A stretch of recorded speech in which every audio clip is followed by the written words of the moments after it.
Okay, well, good morning, everyone. We have a smaller free school, but a bigger topic that will synthesize a lot, and I'm pretty excited about the discussion. So today we're going to discuss the Western civilizational crises and the struggle for revolutionary democracy and peace. And I think Doc as well as Nuri together will continue the conversation from last week and advance it further. And I think we'll have a very good conversation today. So without further ado, I'll give it to them to start off our discussion. Thanks a lot, Emily, and good morning to everybody. This is a big topic this morning, very big, but it is not unmanageable for us. We are prepared for such a discussion. First of all, I think just to reemphasize what makes us prepared for this discussion, which is not our discussion alone, but is a wider discussion about the crisis of Western civilization. I think, first of all, we have to once again emphasize that free school is a complex knowledge and organizational system composed of networks and nodes, feedback loops, and what in sociology are called neural networks, all of which is grounded in the Black proletariat of Philadelphia and the logics of social transformation. Free school is an aesthetic and a poetic, and we are metaphorically able to fly and therefore proceed to engage these large topics with confidence. From the standpoint of civilization, of course, this discussion is triggered by the recent National Security Strategy document, which talked about the erasure of Western civilization. But they, as we approach this question of civilization from the standpoint of a Western civilization in crisis, exhaustion, pretty much emptied out, hollowed out, and in ruins. In the civilization we're attempting to understand, in this sense, we are attempting to understand where the ideas of the West arise from, the deep plumbing, the deep structure, the design and architecture of Western civilization. We take on this task, and let us be mindful of the fact that for at least a decade we have asserted that the West was experiencing not only economic and political crises, but in the deepest sense, a civilizational crisis. And the logics of all of this, or to understand the logics of all of this, is indispensable to understanding the logics of revolutionary change and movements towards the people's seizure of power and the instituting of a revolutionary democracy and an economy and society anchored to peace and the fulfillment and happiness of the people, beginning with children and youth. Mm-hmm. Civilizations, at their most fundamental level, are onto-epistemic consciousness complexes. Let me explain. At their fundamental level, they are complexes of being and knowing and collective consciousness.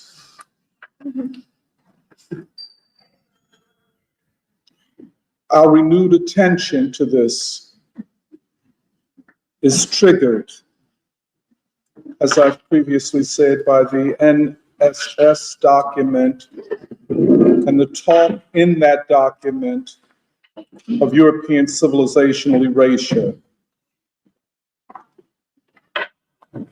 This phrase alone has gotten for this document, this national security strategy document, immense attention, way beyond what most national security documents get.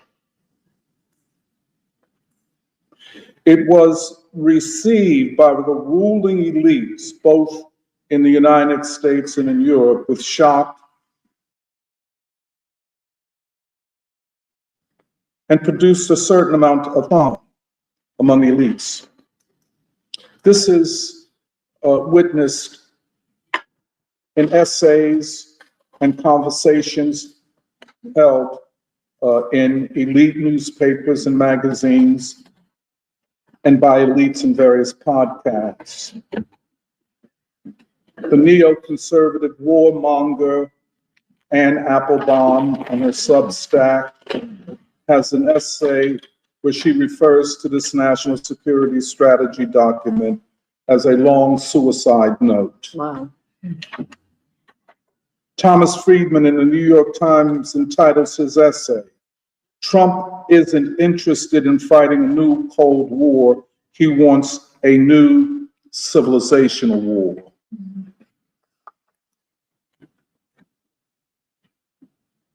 Each, especially a Friedman, recognizes that the West faces multiple crises, which announces, as he would have it, a new epoch.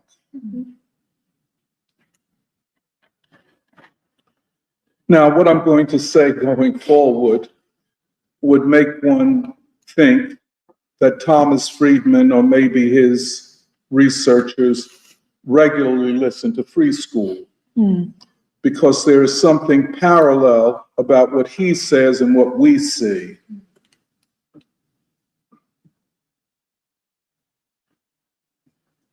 He says, for example, we're in a new epoch, that Trump came to power to carry out a third American Civil War, which he calls a civilization war or war for a definition of home.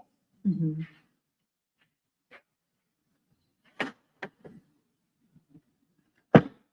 He calls the new epoch a Polyscene, Polycene.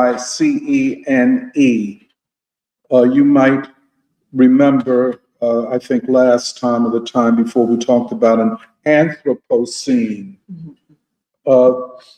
He is talking about a epoch for Western civilization of multiple overlapping, interacting crises for which Western civilization does not have the capacity to resolve. I'd like to just read, if you don't mind, from his essay, and some of it might sound familiar, like Free School. When he talks about home, he's talking about civilization. And by the way, he uses home as a metaphor for civilization, and that the search for home is a search for civilization. And he says, yes, in my view, we are in a new civil war over a place called home, a place called civilization. First, I need to make a quick detour to home. These days, there's a tendency to reduce every crisis to the dry metrics of economics, to the chessboard machinations of political or military campaigns, or to ideological manifestos. Parenthetically, how many times have we said this over the last 3 years? All, of course, have their relevance, but the longer I have worked as a journalist, the more I have found that the better starting place for unlocking a story is with the disciplines of psychology and anthropology. Again, parenthetically, we have said sociology, he's not there. And by the way, I'm not reading him because he has any profound insights. I'm reading him as a demonstration of something more general among the elites. Mhm. And so, again, this move towards a new framing Mhm. Mhm. of the logics and epistemologies of explaining this crisis. And I would just like to say he can't do it, and we'll come back to that. But he goes away from economics, away from geostrategy, to psychology and anthropology. Again, we say sociology, continuing. They are often much better at revealing the primal energies, anxieties, and aspirations that animate our national politics and global geopolitics, because they uncover and illuminate not just what people say they want, but also what they fear and what they privately pray for and why. Again, parenthetically, we are studying the Black gods of the Black social system. Okay. I was not here for the civil war of the 1860s, and I was still a boy during our second great civil struggle, the 1960 Civil Rights Movement and the assassination of Martin Luther King Jr. But I am definitely on duty for America's third Civil War. Again, parenthetically, we have spoken of 3 American revolutions and the need for a 4th American Revolution, which will, at its fundamental level, take on a civilizational character. We'll return to that. This one, like the first 2, is over the question, whose country is this anyway? And who gets to feel at home in our national house? Again, parenthetically, we always talk about Martin Luther King's metaphor of a world house and intercivilizational unity, which emerges out of the end of a Western civilizational complex, but we'll return. This civil war has been less violent than the first 2, but it is early. Humans have an enduring structural need for home, for civilization, not only as a physical shelter, but as a psychological anchor and a moral compass. This is why Dorothy in The Wizard of Oz, my favorite movie, got it exactly right. Quote, "There's no place like home," end quote. And when people lose that sense of home, whether by war, rapid economic change, cultural change, demographic change, climate change, or technological change, they tend to lose their center of gravity. Not necessarily. You see what I'm. They may feel as though they are being hurtled around in a tornado, grabbing desperately for anything stable enough to hold on to. And that can include any leader who seems strong enough to reattach them to that place called home. However fraudulent that leader is or unrealistic the prospect. I'll just end there in reading this. But the point in reading it is to say that now they have come to a place where we have been. And let us see whether or not they can take care of their business, whether they have the intellectual, epistemic tools to understand what they are now traumatized by. I hope that makes sense the way I put that.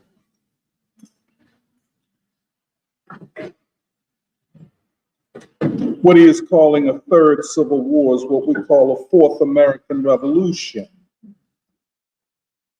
That inevitably will be civilization more than economic or political. The ideological struggle will be over questions of civilization and the question of whether or not in this country is there a civilizational alternative to Western civilization, which therefore makes the struggle existential in a more profound sense. Samuel P. Huntington's book of the late 80s, Clash of Civilization, and Francis Fukuyama's book of the early 1990s, The End of History, were both wrong in their understandings of civilization, especially as they tried more, it seems, as a public relations stunt to make Western civilization appear to be more than it was. And what we're witnessing now is a civilizational pessimism of the Western elites. There's no other way to understand this.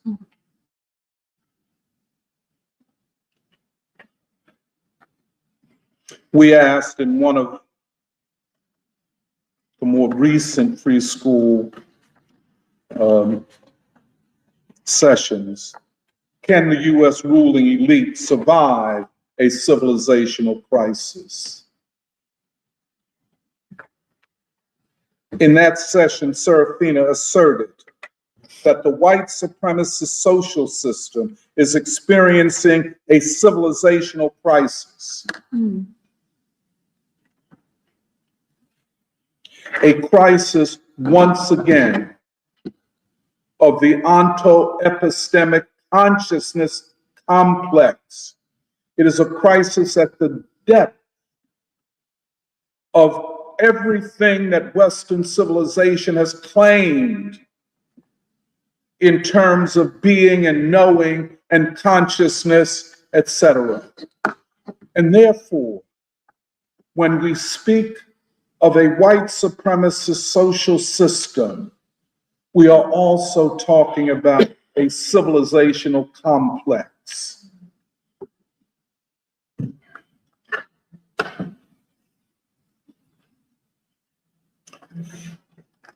I think the last time, when asked about the question of what is Western civilization and what are they talking about,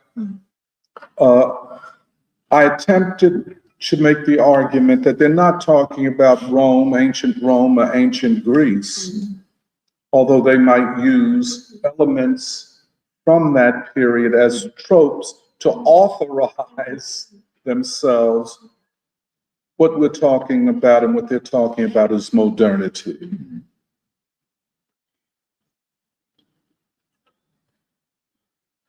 A civilizational complex that, as the crisis of the West deepened, perhaps, maybe not, but I think so, more and more anchored itself to white supremacy.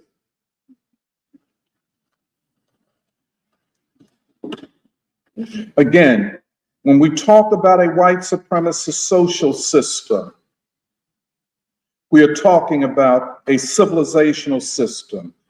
In this respect,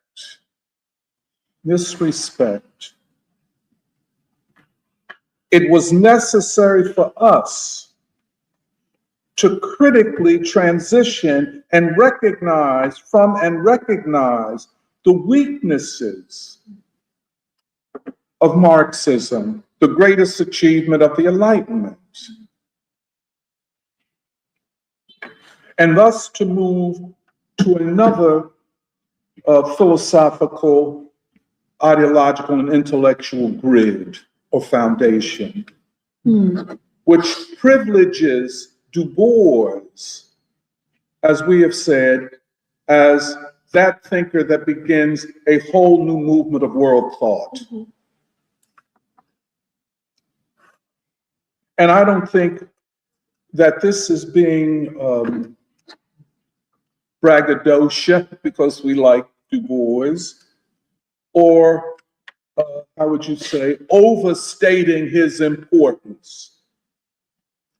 In fact, anything less than this recognition underestimates his importance in understanding this new moment. But the United States is such an important center of revolutionary struggle because of the fact that as the crisis becomes more and more civilizational, in one nation, the United States, we have two social systems and two onto-epistemic consciousness complex, one white and white supremacist, the other black. An anti-white supremacist. If Huntington wanted to talk about a clash of civilization, a contradiction of civilization, he didn't have to look very far but beyond the United States.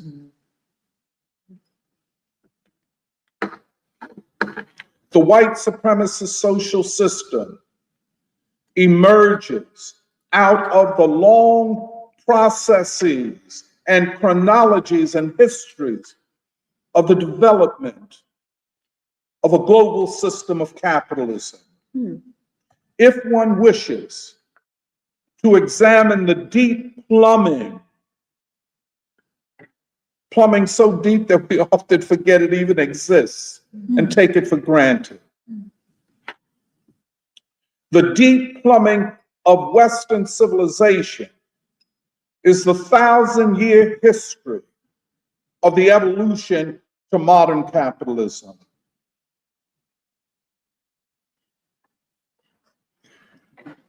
However, the prehistory of the black social system is chattel slavery. The formation of the black social system is the defeat of Reconstruction and the resistance to it.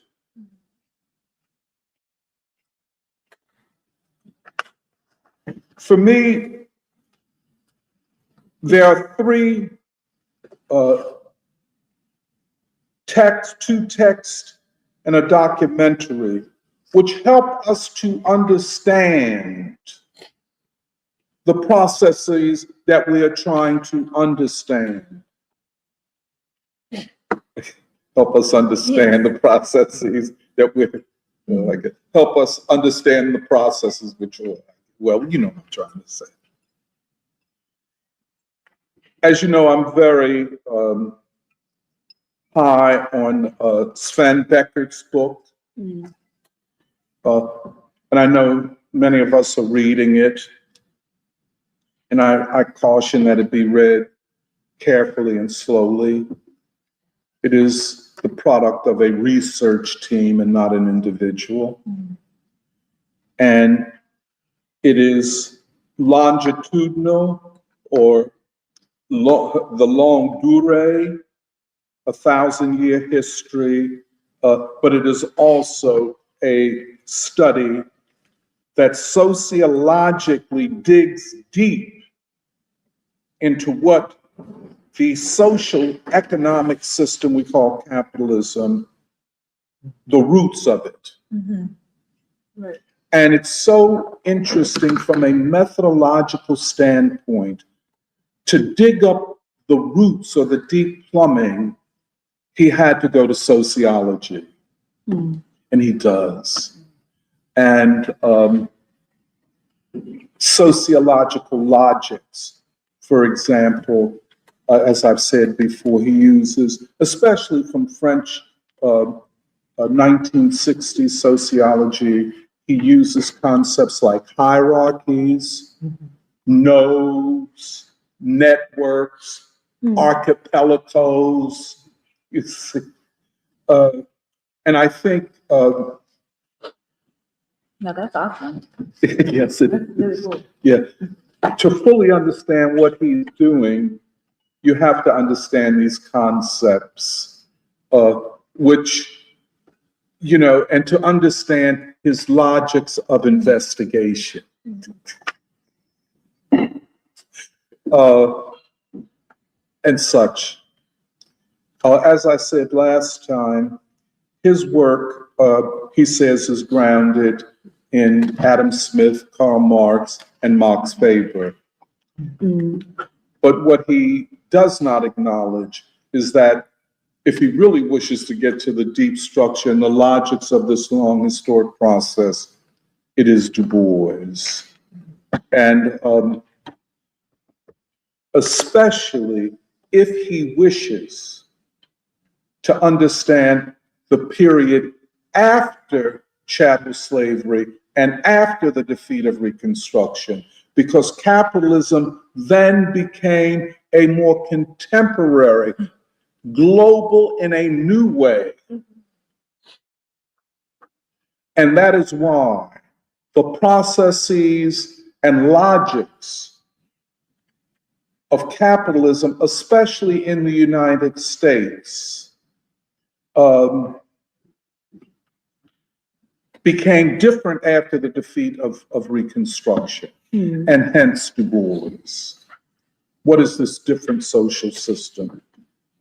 And why is it that in this period of what often is called mature capitalism, the contradictions of the system do not present themselves in the ways that they did in earlier times? And why is it now, at this pivotal moment, that the system manifests itself as a civilizational crisis? I don't think I have all the answers to that, but I think we have to think about that. But then there's Taylor Branch's 3 volumes, subtitled America in the King Years, a study of the emergence of the Black social system, going to the deep structure, the deep plumbing, in ways that Beckert does with the long history of the development of capitalism. And thus, to understand the Black social system, well, it would seem best, it is a better way to understand the Black social system and its emergence by looking at it from the standpoint of the Third American Revolution, and looking at the Third American Revolution as a prequel rather than a sequel to the social system. With respect to the Black social system, everything hinges upon understanding the defeat of Reconstruction and a people who develop an ontoepistemic consciousness complex to resist the horrors manifested in this counter-revolution. But then there is Ken Burns' documentary, The American Revolution. I would suggest, as we go forward, that we look at the American Revolution as a consolidation in the Western Hemisphere of white civilization and ultimately of a white supremacist social system. And that does not mean that all of the other dimensions of the American Revolution are not significant. But I think if we wish to do what Taylor Branch and Beckert do in their studies, that is to get to the deep plumbing. And again, by deep plumbing, I'm talking about just like in your house, where you have to dig up the plumbing that's been there for years and years, maybe hundreds of years, that you forgot even existed, that deep plumbing must be unearthed in the American Revolution. Yeah, that's Just to say a couple of things quickly about the Ken Burns documentary. It is not for nothing that the American colonists saw themselves as English, yeah. civilizationally and in every other way, religiously and so on. They did not want at first to break with the British or the English Empire. They wished to remain a part of it. But there are consequences and unintended consequences. There's law and there's chance. There is probability. There are things that happen over the course of a 20-some year, maybe 30-year struggle, starting with the 1856 7 Years' War and up to 1789 with the adoption of the US Constitution, that period transformed the self-consciousness, in some ways, the epistemic and ontological complex that they were operating upon, that the American revolutionaries were operating upon. Even they were not the same in 1776. Certainly, I don't think that Jefferson, a slave owner, was the same in 1776 as he perhaps was in 1756. And what was the imaginary that compelled him to proclaim these truths that all men are created equal while owning slaves? I don't take it lightly. What was transforming him through all of this? And was that not also the case with a good part of the American revolutionaries and the American revolutionary process? I am certain that these things that we are talking about could hardly be understood by people outside of this country. You know, I think about China. How could they understand all of this? They could know facts. They could be empirically, situated in the facts of the situation. But how could they understand this deep plumbing? I don't think it's possible. Most Americans do not understand it. I think going forward in this year, the free school will have to help in unearthing the deep plumbing to explain the situation. Right. Burns and Becker, especially Becker, but both, detail the emergence, as Becker pronounces and announces over and over again in his book. A new revolutionary class was emerging over these 1,000 years.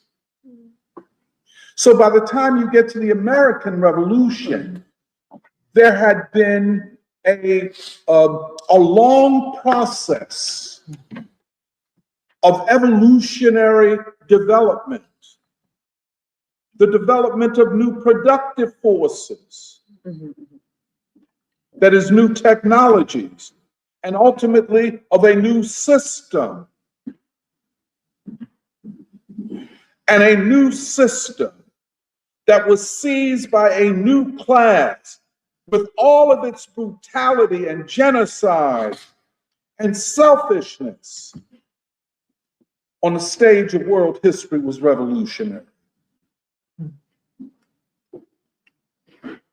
Here, and this is what I respect about Becker and Burns, it is not what these people thought about themselves as much as what they were objectively.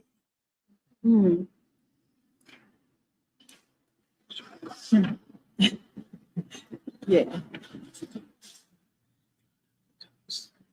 in a large sense, this new class who sees the state by separating their nation from England, took on a revolutionary task that even they could not understand. And this new class fulfilled Marx's criteria of a revolutionary class, which meant, first and foremost, that they liberated productive forces from the old system and used those productive forces, which we can also call technology, for the purpose of bringing a new global system into existence. This class changed the world in irreversible ways. We, none of us that is, can go back to a world before this. In some ways, the world before the American Revolution can never be reinvented. All the rage and anger in the world at the genocide of the transatlantic slave trade cannot reverse history. And that is what a revolutionary class does. And I want to underline this. All of their brutality, all of the horror, all of the genocide, all of the seizing of people's land and the destruction of ancient cultures, all of that does not negate that they performed a revolutionary task, which in many respects became a template for future revolutions, including the Russian Chinese revolutions and including the national liberation movements and Bandung and Afro-Asiatic alliances. This is how profound that revolutionary transformation was. We, in the free school, take on the task of the next stage of the revolutionary process. I want to come back to that.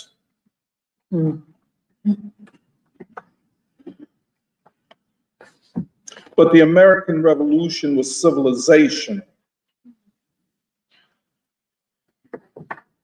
It advanced the civilization that was manifested or crystallized in the Enlightenment and the Protestant Reformation. The old forms of capitalist civilization, the old forms of early modernity were superseded by new forms, a new consciousness, a new onto-epistemic complex. Du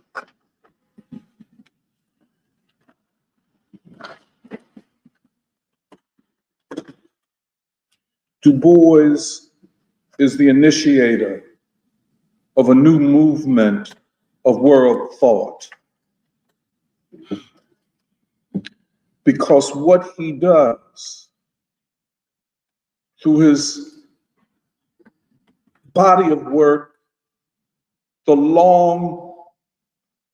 longitudinal character of his project, was to discover how to resolve the contradictions of the white supremacist social system. And he discovered this in the investigation of the system that emerges after the defeat of Reconstruction. And if the American Revolution rose upon the shoulders of this new class we call the capitalist class, Du Bois insists that the logic for the future would rise upon the shoulders of the Black proletariat, which emerges from the enslaved proletariat.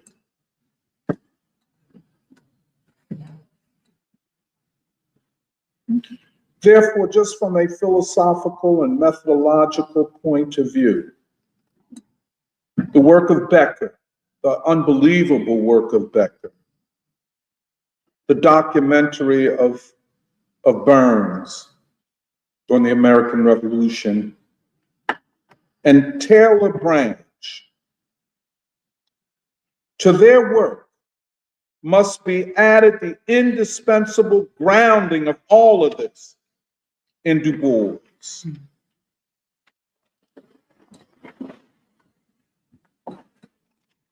You know,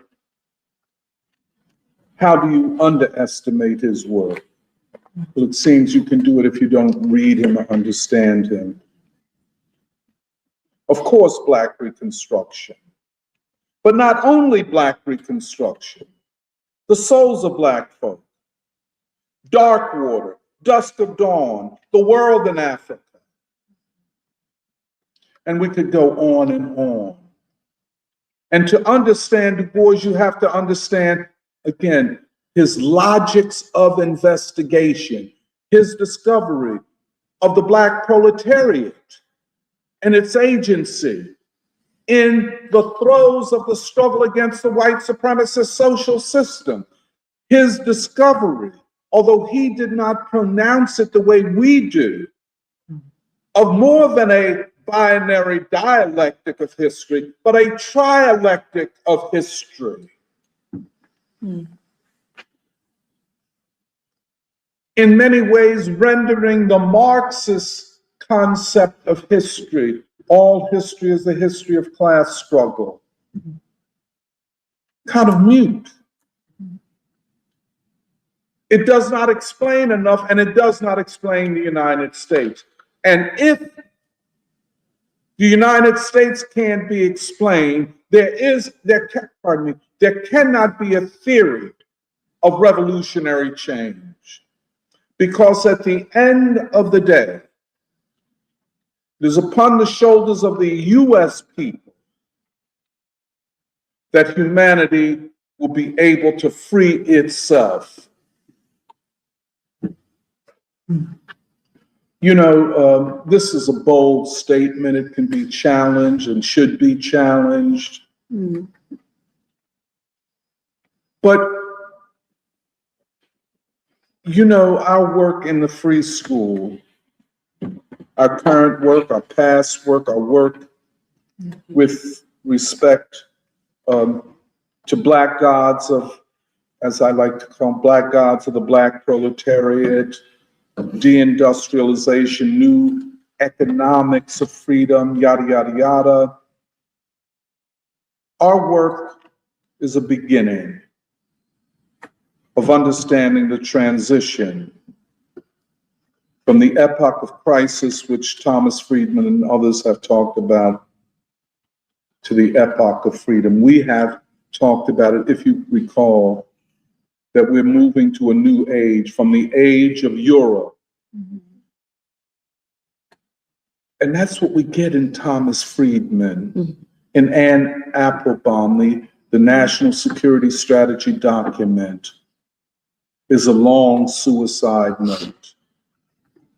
The trauma of their words suggests that it is painful for them to even think about a transition from an age of Europe to an age of humanity.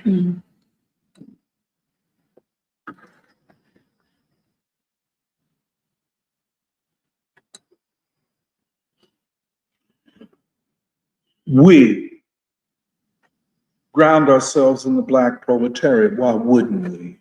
Mm. Where else would you ground yourself?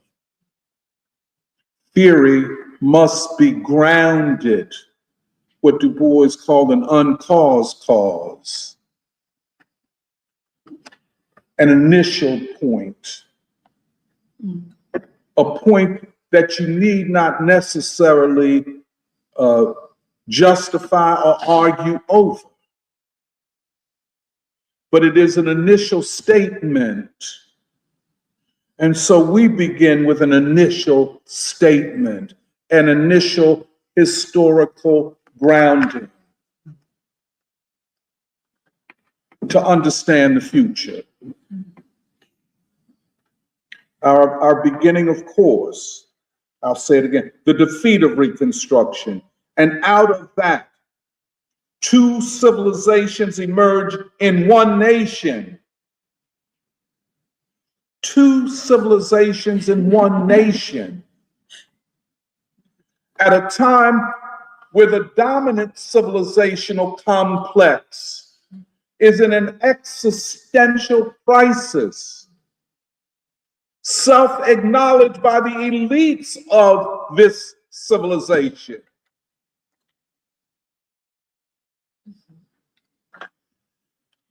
I mean, what more do you need? I mean, come on. I mean, we've said it, now you've acknowledged it.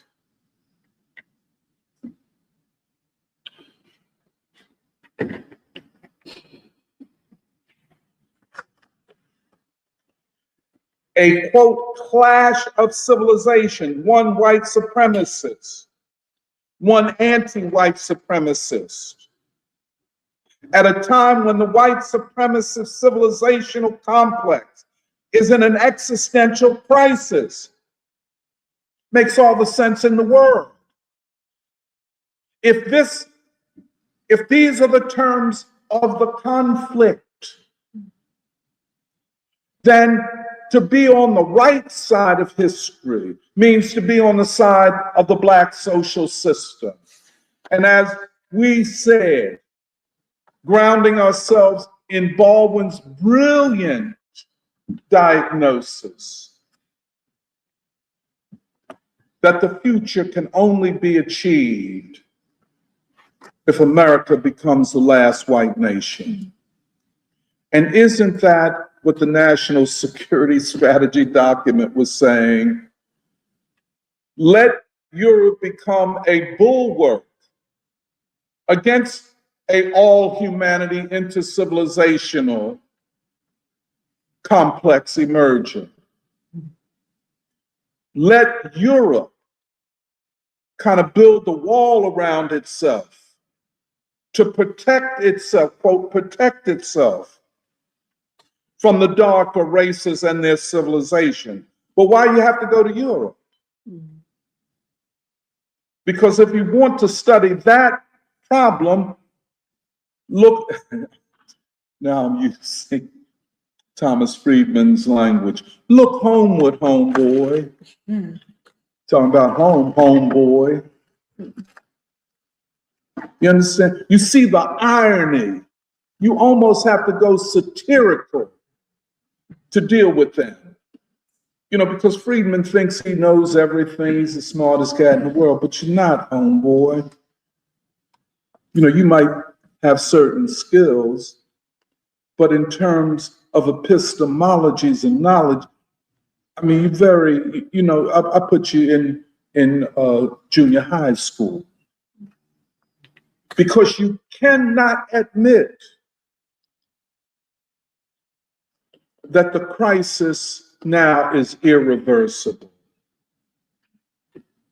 The only resolution is to go forward, and to go forward means to look at your own country. And therefore, this,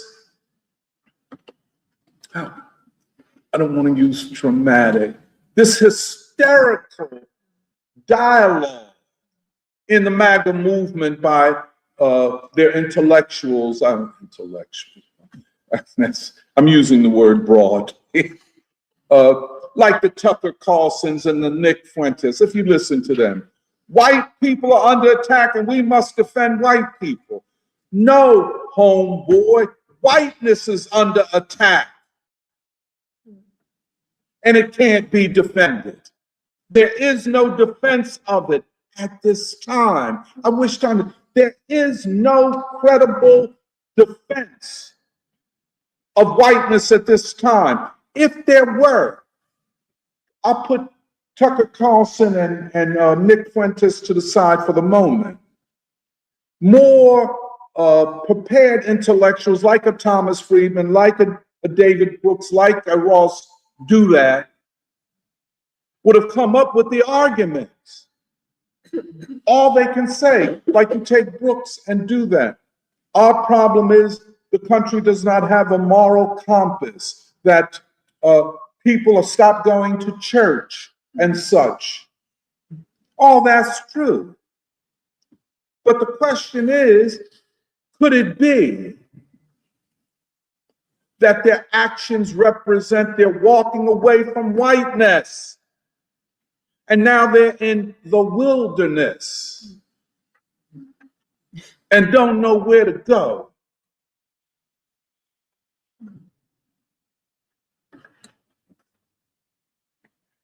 We have suggested that the alternative, the right side of history, the vital side of history, the living side of civilization in the United States is in the Black social system. If you can't see it by now, you don't want to see it. Could I just give a couple of examples? You know, we did a music conference, which this year I think was one of the best things we did. I think it got to the core of the civilizational contradictions in the country. One person we didn't talk about was a virtuoso named Art Tatum, the pianist. And I mean, he was unbelievable. And the greatest European classical pianist of Art Tatum's time was a man by the name of Horowitz. What was Horowitz's first name? Vladimir Horowitz, Russian. Highly trained, highly virtuosic. And when he heard Art Tatum, he made the statement, "Let us hope that he doesn't go into classical music."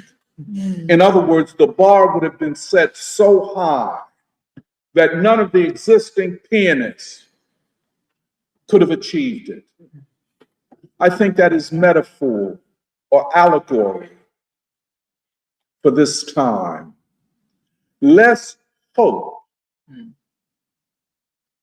that Black music in all of its dimensions, and there are so many dimensions to it, does not become the music of America, because the game is up at that point.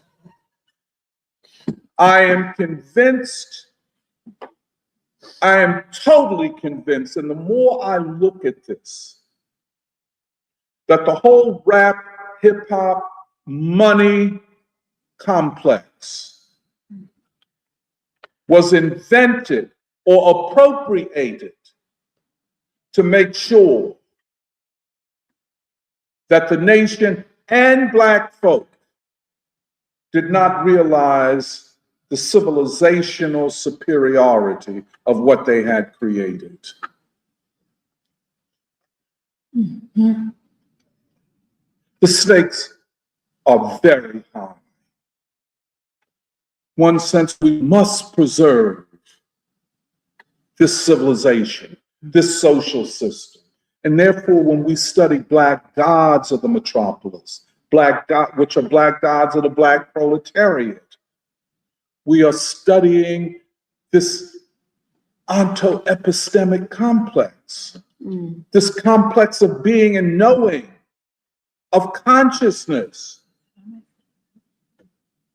When Father Divine proclaims, I am God who came in the form of a black man, and encourage white people to acknowledge God as not white in the 1930s. I mean, he's lucky to have made it out alive. And from Georgia, on top of that, this was, well, first of all, courage beyond words and genius beyond words to totally shift the epistemic foundations of Western philosophy, morality, and religion in one act. And to then get white people to follow you? I mean, come on. You know, like Du Bois said in Russia and America, he said, I want to study the experiment going on in the Soviet Union. That's what we're doing. We're studying the experiment going on in America carried out by black people. And it is phenomenal. I mean, and not just one. And then for the Honorable Elijah Muhammad to say that God came to him in the person of Master Fard Muhammad. Well, why would God come to you? I mean, this is a question mark. Why does God come to a black man?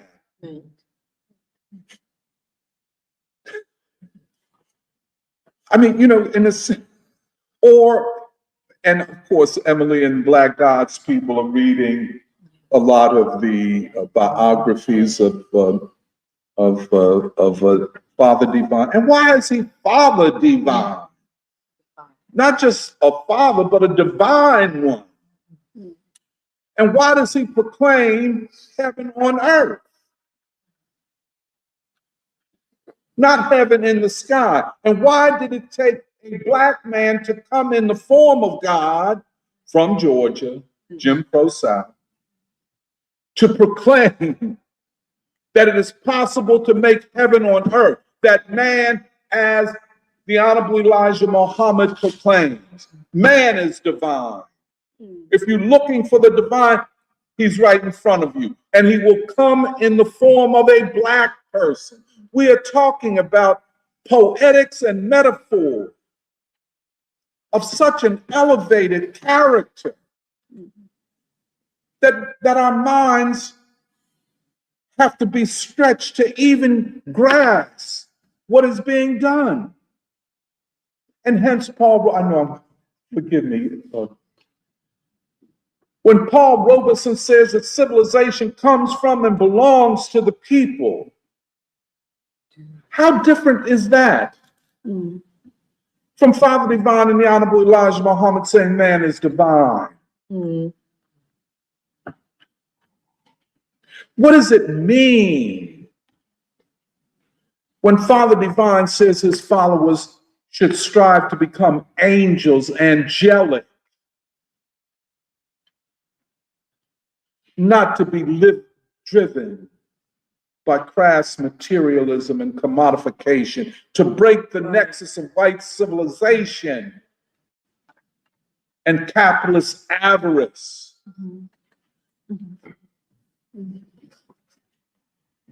We want to understand this, especially for this year coming up. We want to understand it. Anybody like the Tucker Carlsons or what's the lady's Candace Owens or the sick Nick Fuentes, throw it off, man. I mean, it's a damn shame to see a raving maniac at a young age. Anybody that thinks there is a right way out of this crisis may as well metaphorically put a gun to their head right now. That's a long death march that leads nowhere. It's done. It's exhausted. It's played out. And you can't protect it by closing your borders to people from other parts of the world. Because you got the world right here up next to you in Black folk.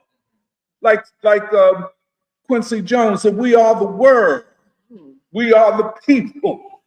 You know, I don't know whether they took it the way I took it, but yeah, we are the world. We are the world. As Du Bois said, we're everything African and everything human. It's all over Black music. I mean, all over it.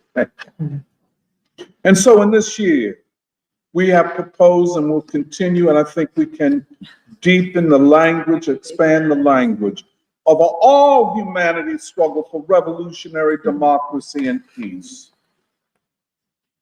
And for a fourth American Revolution, this will be a pivotal year of ideological struggle and could be the moment when a revolutionary or radical change in ideological relations will occur in this country.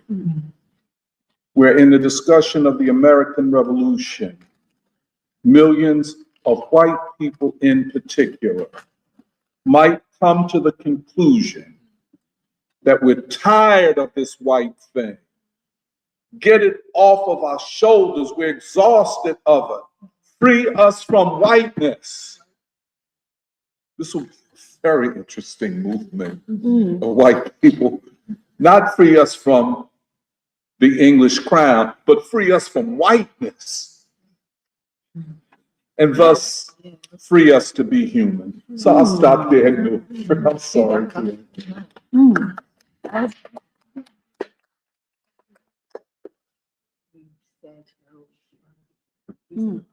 It's a lot. But I've been thinking about language like a whole lot. And when you had said epistemic, I had wanted to ask what that meant. So I'm glad that you had mentioned being and knowing anyway, because you just said what It's a being knowing complex. Yeah. But even the other things, longitude, longitude, To array. but like this, the circularity. You know, you're describing like part of the language is the circularity. Even those are or like communism or civilization. Those are descriptive words, but they're complex words. Yes. Yes, definitely. But like, for example, Afro-Asiatic is like a plain script, like it's a descripting, you can explain. It's something that explains something, but it's not like, it's different than the words of longitude or longitude, because is just a word. But those words, longitude, have two words in it. Afro-Asiatic is not one word. You need to put the dash in between. But I don't know. And then like futuristic words are describing motion, trialectic, dialectic. Anyway, languages have been huge on my mind. I've been like looking at the dictionaries of different languages again. And no, but that's to say, writing is also something that's in my head about that. But then when you had mentioned the deep plumbing concept,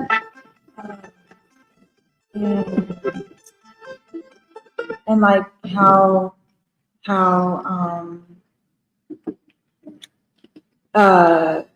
we're trying to explain a period of time when a civilization is supposed to take its role but can't. So there's like a kind of empty space, like you're saying, in this two civilizations where one civilization doesn't exist anymore, where Black civilization can take its kind of rightful place because of its high quality technological skills, scientific ability in basically all spheres of philosophy and culture.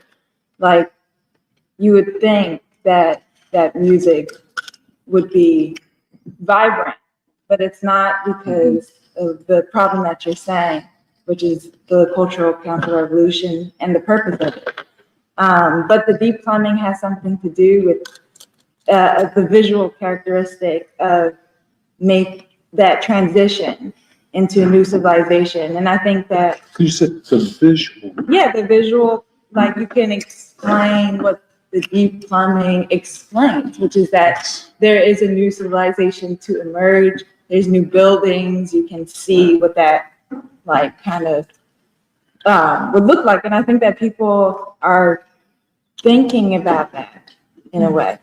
No, I thought that was really cool because that explains the difference between the Black proletariat versus like well, I was thinking like what was the enslaved, the concept of the enslaved African and how the Enslaved proletariat. Okay, like but like how these things are moving in time. So like maybe the future concept of the Black person is not even Negro, but like the Afro-Asiatic Black man.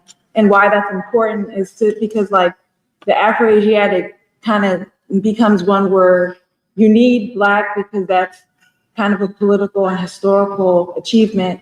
And then you would also have to need man because that explains both the new time, the modern period of man, and like what a man is, which is the Afro-Asiatic Black. But then you go into genealogy and stuff like that, or whatever. It's a whole redefinition stuff.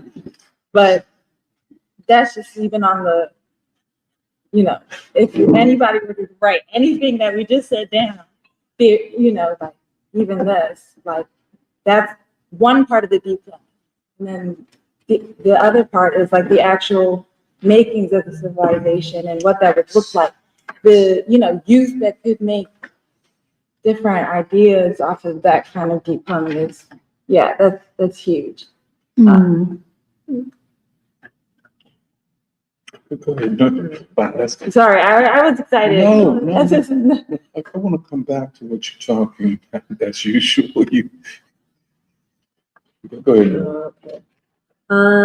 Okay, I prepared independently, and honestly, I'm just processing a lot of what you were talking about, and I think this is, in some ways, like this is a way to sort of consolidate all of the other ideas that we've been talking about for so long, and I think I really am thinking a lot about the all-humanity struggle and then also this idea of colored modernity.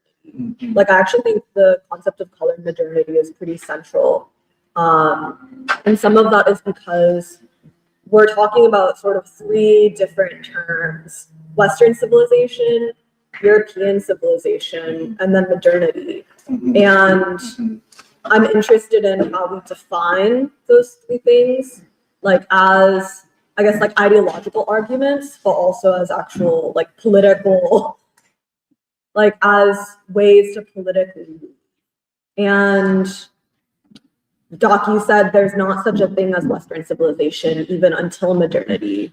And I've been thinking about that over the last few days because all of this discourse around the National Security Memorandum, all of the stuff that we've been talking about the reaction of like shock and hysteria, and all these people trying to diagnose it and going very far, even as to say that it's a suicide note, I feel like it makes you ask, like, who's invoking this thing of Western civilization? Where is it even happening? And what are you doing it for? Where, when I think about it, like, I just think it's a real, like, confusing jumble of ideas and geography and time. Like, if I actually try to trace it, like, longitudinally, I feel like people reference it for different things. Like, the Greco-Roman Empire, I feel like both liberals and conservatives want to talk about it, like ancient Greek philosophy, the idea of democracy, like Roman governance. But then, like how much of that actually lives in the civilization that we exist in today, versus how much of it is invoked to basically give a sense of like ancient continuity. And then I feel like the other thing that conservatives, like I guess Tucker Carlson or like Nick Fuentes, like would say is like Western civilization has a Judeo-Christian tradition, which is supposed to be like the moral and spiritual framework that is supposed to like anchor basically Western civilization. But yeah, like when I actually think about that, okay, like Jesus is one thing, but then if it was actually structured by like the Catholic Church or the Holy Roman Empire, that's not here anymore. Like it's actually the Protestant Reformation. And I don't know how convinced I am that there is such a thing as a Judeo-Christian tradition that also lives in modern civilization like that. And I think that's part of the crisis. And then I think the third thing that actually does represent Western civilization is like the modern era, whether you're talking about the Renaissance and the Age of Discovery, whether you're talking about the scientific Enlightenment, or like colonialism and the Industrial Revolution. I think that's sort of what most people, I think, would recognize. And I think, but then when I'm saying that Western civilization, like people define it sort of along those three things of like Greece and Rome, like the Judeo-Christian tradition, or like the modern age of discovery and knowledge. I think all of that kind of erases or glosses over a lot of things that are truly good, which is like, I was thinking about, I was like, what about Stonehenge? What about the Vikings? Like the Germanic tribes, like if you think of like Anglo-Saxons, like the Crusades, like the Inquisition, the whole medieval and feudal era, like what actually is all of that? Does it have a place in Western civilization? And I feel like it actually does not.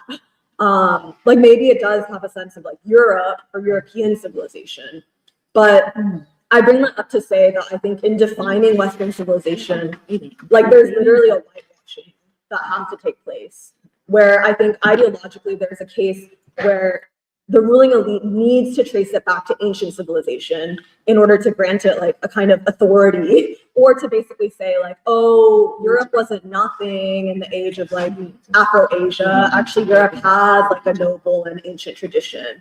But when we actually talk about it, Greece was very Afro-Asiatic, and Rome like was a Mediterranean civilization. And then this thing of like the Judeo-Christian tradition, I think because you need an ideological or spiritual moral framework to anchor a civilization, I feel like then people like Tucker Carlson, for instance, like when he's trying to grapple with the fact that Israel and the US are committing genocide in Gaza, there's this thing of like, oh, but Christians, like we shouldn't commit genocide, like we're actually very humane. But I think that then completely erases the fact of the Crusades, the Holy Wars, the Inquisition, all of this brutality that actually did define Christianity in the Catholic Church, even like pre-modernity and pre-colonialism. And then lastly, I think this reference and then deference towards the Enlightenment or the Renaissance, I think is the most important today because it's a claim towards having superior knowledge, superior science and technology, and like being the originators of like the global capitalist revolution, and therefore being at the front of modernity, where Europeans were the subjects who actually created and made modernity. Or were they? Yeah, that's the claim. See, because Yes. you have to the equation, the transatlantic slave Yes. trade and plantation slavery, first in the Caribbean, Barbados, Haiti, and so on. So, go ahead. I'm sorry. No, because I think that's also the ideological move that has to be made, which is this idea that Europeans are the active agents of capitalism or of modernity, but that didn't happen in a vacuum. Like that's why I feel like the Beckett book is important, which is to say that Europe capitalized on something, but the extraction of labor is not just a passive process where people actually become objectified. Like people still are agents.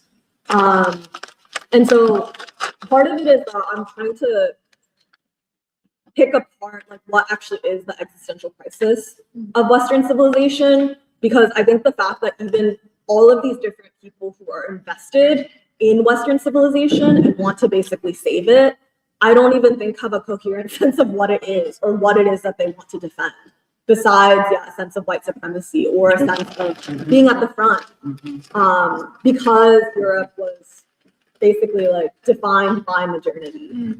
And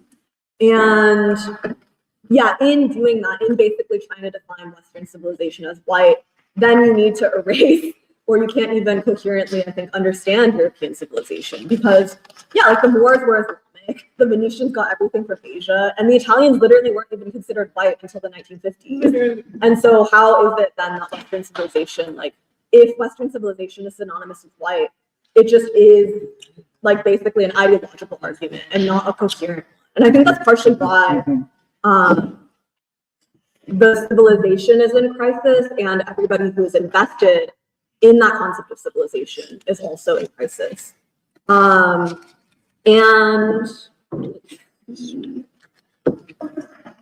I think part of one of the questions that I also have is whether all civilizations necessarily have ancient antecedents or ancient roots, because is there actually an ancient or unifying civilizational framework for Europe beyond like this idea of Christianity?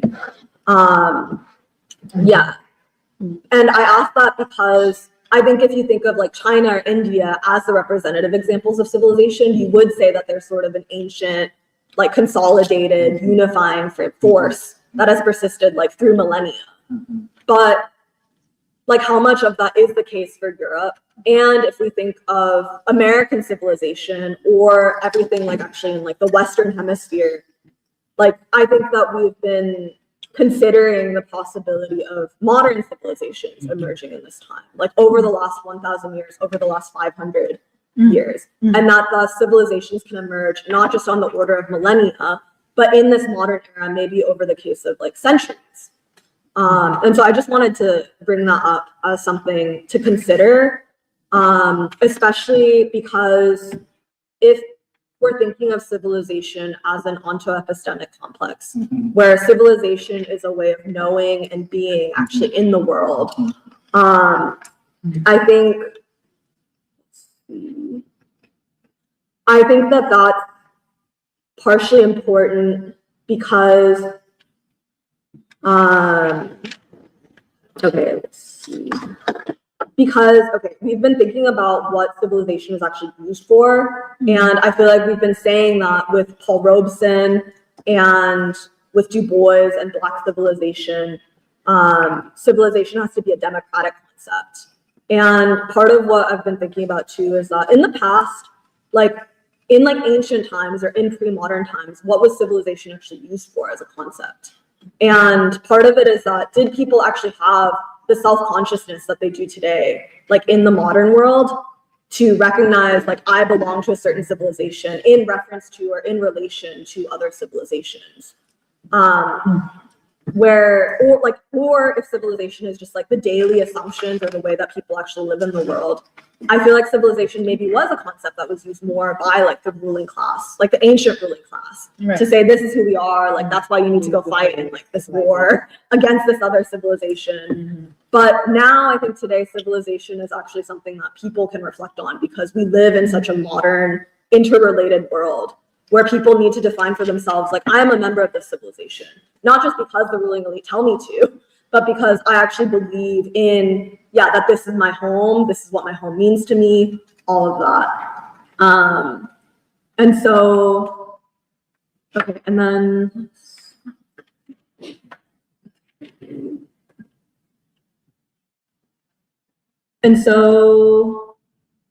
one other thing is that, yeah, when Western civilization gets invoked in the US, I also reread the Thomas Friedman article and the Anne Applebaum article. And I think part of what people are getting at is that the civilizational war that's happening or the civilizational crisis that's happening at this point is not even the West versus darker humanity. Part of what Applebaum and Friedman are both saying is that the problem with the MAGA movement is that MAGA wanting to fight against darker humanity or just explicitly rallying all of the American people to fight against darker humanity. MAGA is actually turning in on itself, or America is fighting a war against itself. Whether it's declaring a civilizational war on European civilization, where it was so interesting because I thought Anne Applebaum was saying that the problem is that Trump is against like the European Union, which is so liberal and tolerant. And that's how we should understand Western civilization. Whereas Thomas Friedman is saying that, yeah, like Trump's war is for like white civilization. But basically, like, there's so much division even within the white or the Western elites. I think that, oh, and then the other thing is that if European civilization is actually defined by or created through modernity, then, and it was assumed that Europe was basically at the forefront of modernity, what does colored modernity actually do to that sense of Europe? Like, what can Europe actually define itself on, or what can the West define itself on, if its identity was based on being the only like modern civilization? But now, increasingly, there is such a thing as colored modernity all around the world. Because I think basically colored modernity, its presence, its existence itself, challenges the concept of Western civilization. And so European civilization or Western civilization has to have an existential crisis because it was defining itself as modern, and then the other civilizations as like pre-modern or backward. And so that's why basically I think European civilization is stuck in such a bind. Like, it can't find a way out because its concept of modernity has basically hit a ceiling. And now, like, actually other nations and other civilizations are catching up, or even setting the standard of what modernity means. And I think, unlike Europe, the way out for America would be to actually just embrace colored modernity as a concept, and to actually take it up. And But isn't that the rejection of whiteness? yes. You see, so I don't think we have to go to Europe, because I don't even think they're really talking about Europe. I mean, you know, there's a text and a subtext and a conscious and an unconscious level of all of this. And because they are in a state of panic, a lot of what they think they're saying is rooted in something that they are not thinking, or, you know, something that they have taken as a given. I'm white and I'm, you know, all of this type of thing. But if you look at just the United States, right here, where, and that's why it was a third American Revolution, because it changed the terms of civilizational anchorage. And I think this is, well, go ahead, I'm cutting. I think, you know, there are all kinds of ways to talk or define civilization, and, you know, academics and others. I think that, for us, for free school, we're looking from the future. What is that one has to give way to the other. I think this is, yeah, good, I'm sorry. Yeah, and so so we're talking about a revolutionary, even Becker is talking about a class that, a revolutionary movement over many centuries, type of things. Yes. And so I think part of what I was trying to do is just to try to decouple like Europe, like the European legacy, which is also very confusing. It's the American one, which is also not complete, but I think we do have a sense of where it comes from, with a relatively short and compressed history of multiple revolutions that comes out of a worldwide revolution of modernity and a new revolutionary class, but also in some ways has accelerated and consolidated itself at least 3 times over the last 2.5 centuries. Well, this And interesting. that in itself, I think, is very meaningful. And if civilizations actually can emerge on the timescale of centuries, then the question is, what actually is the onto-epistemic complex that would anchor it? And what is it grounded in? Where does it come from? And I feel like what I want to sort of underline is when you said that the Black social system or civilization comes out of slavery, but is not actually primarily defined by chattel slavery at this point. Where if it's grounded actually in Reconstruction, it is fundamentally modern because it's an example and a historical memory of a state, of actually achieving state power and having governance. And I think that democratic vision is something that was, temporarily, but also concretely realized during Reconstruction. And so what I want to say is that during slavery, there was this concept of, the coming of the Lord, the vision of God and of freedom. but it's not just like an abstract ideal. It's actually something that was realized, like in the dictatorship of the Black proletariat in South Carolina. And I think that that is one of the strongest hands that we have for a potential like democratic revolutionary transition.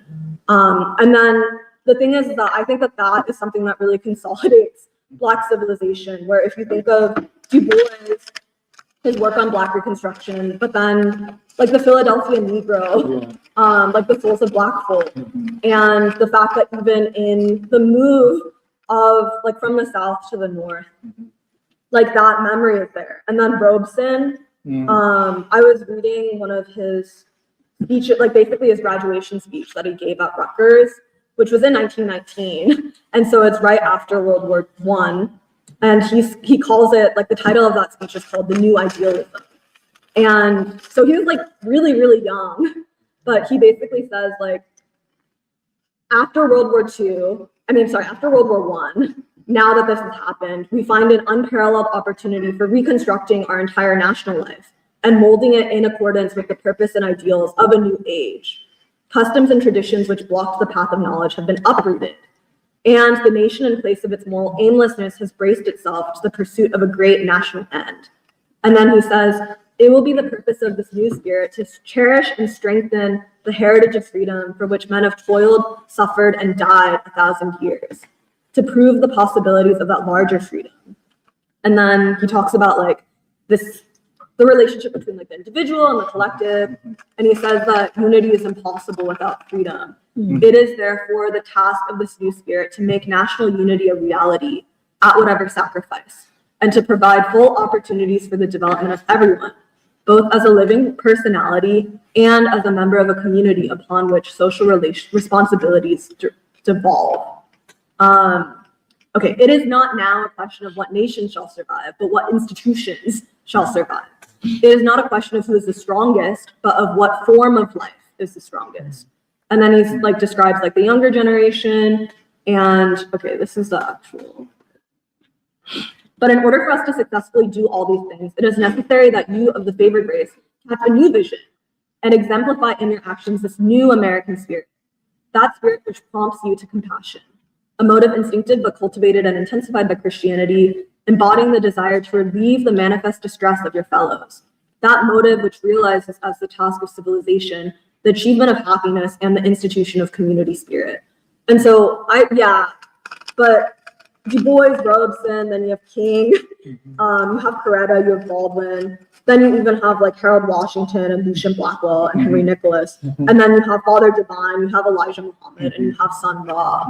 And yeah, I just think that there is there is basically a coherent body that comes out of a shared historical experience. And if there are prerequisites for a democratic revolutionary transition, I think that one of it is just for white people to recognize the possibilities of that democracy and to actually like aspire to it.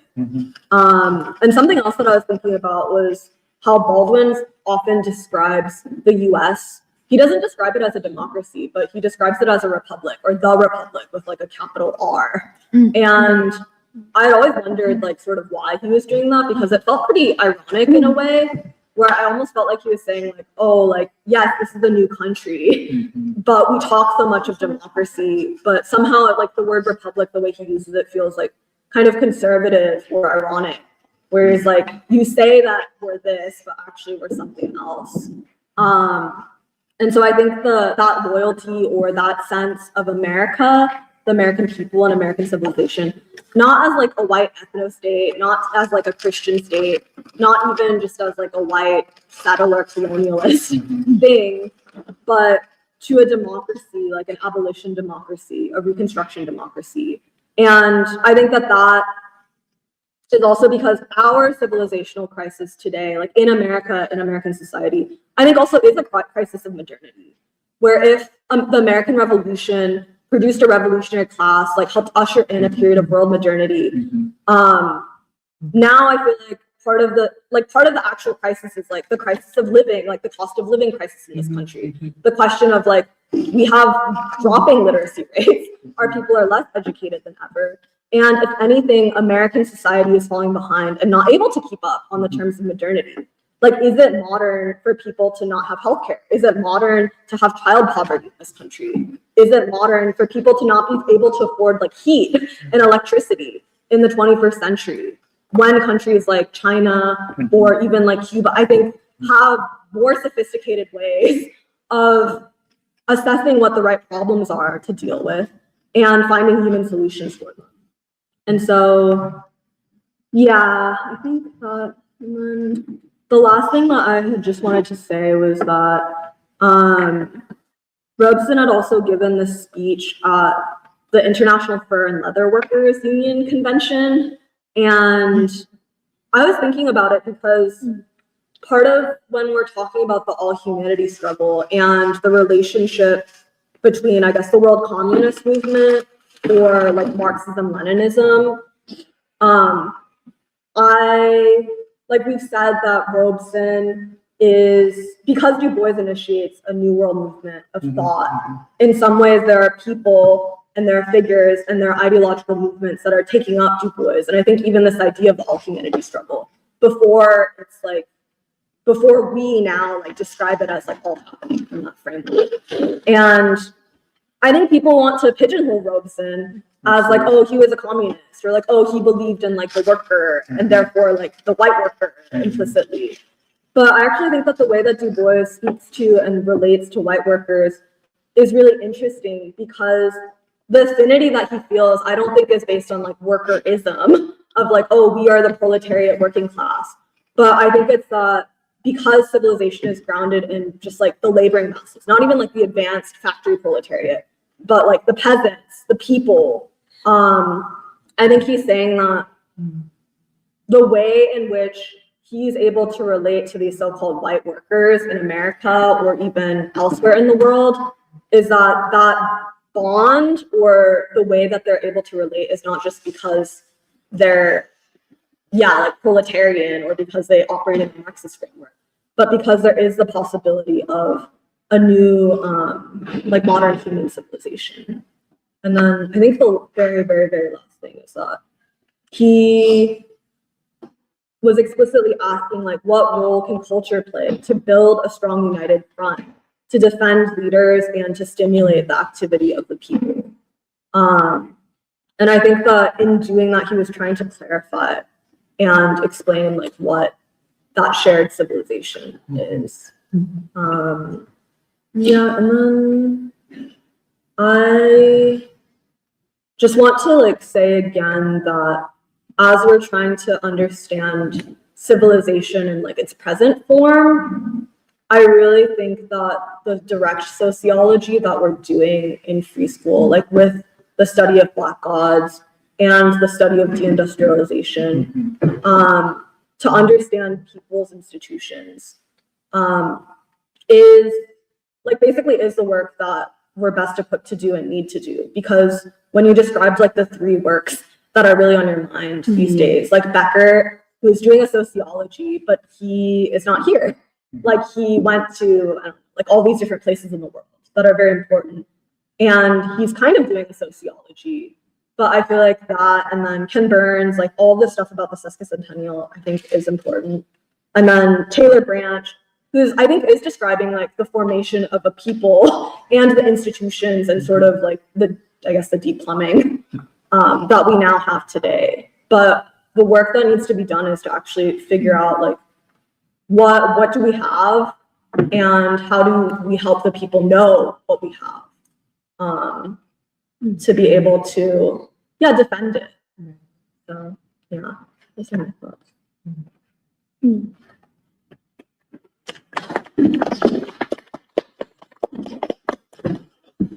Can I say, one of the lectures I saw Kwame Ture give, he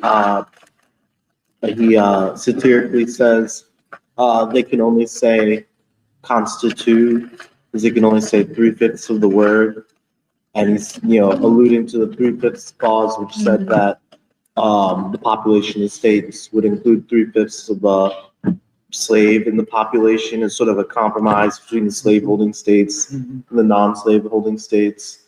But I wanted to talk about the Constitution because the word Constitution, similar to constituent, is, comes from constituent means the building blocks, but Constitution means the foundation, essentially. And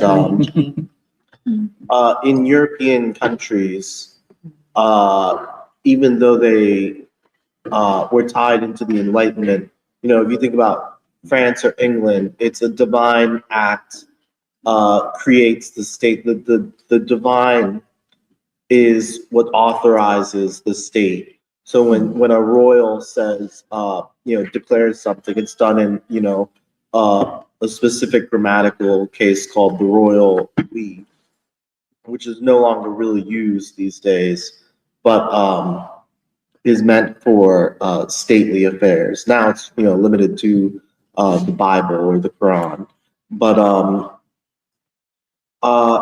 in a modern society, post Enlightenment, and I guess this is a larger problem with religion.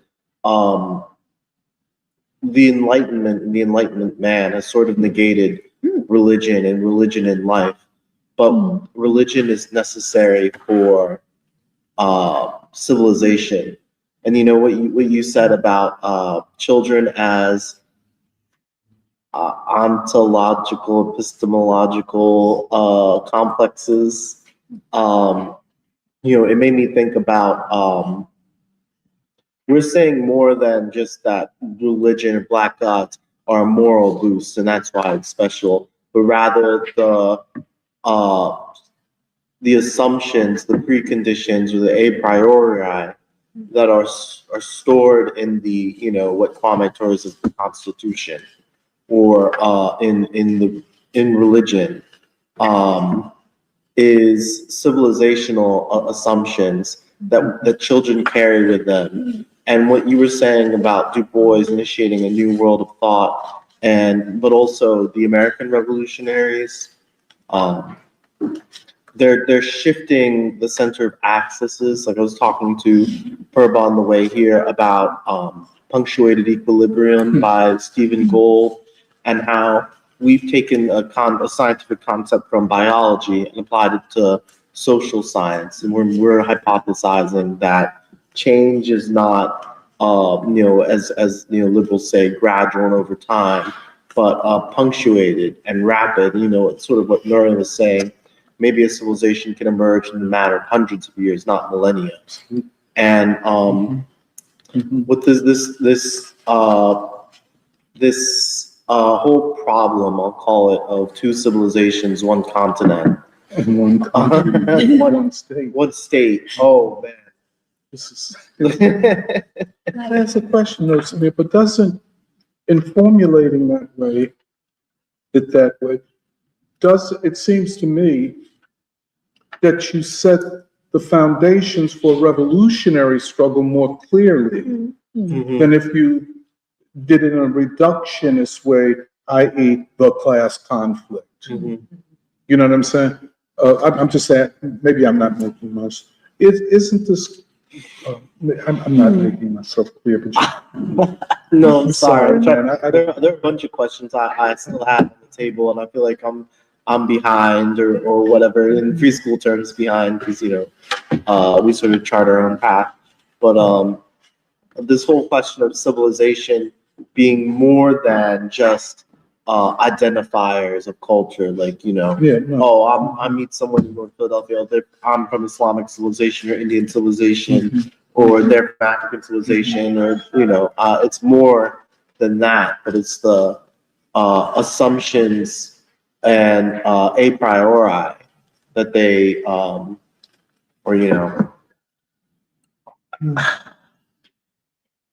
but what you were saying about the crisis, and you even extended the boundaries of even what the crisis was. It's not a crisis of capitalism, but it's a multi-complex crises of the civilization itself, which means access to new markets, like AKA going to Mars, is not going to resolve. Reminds me of the Gil Scott Heron poem, Whitey on the Moon.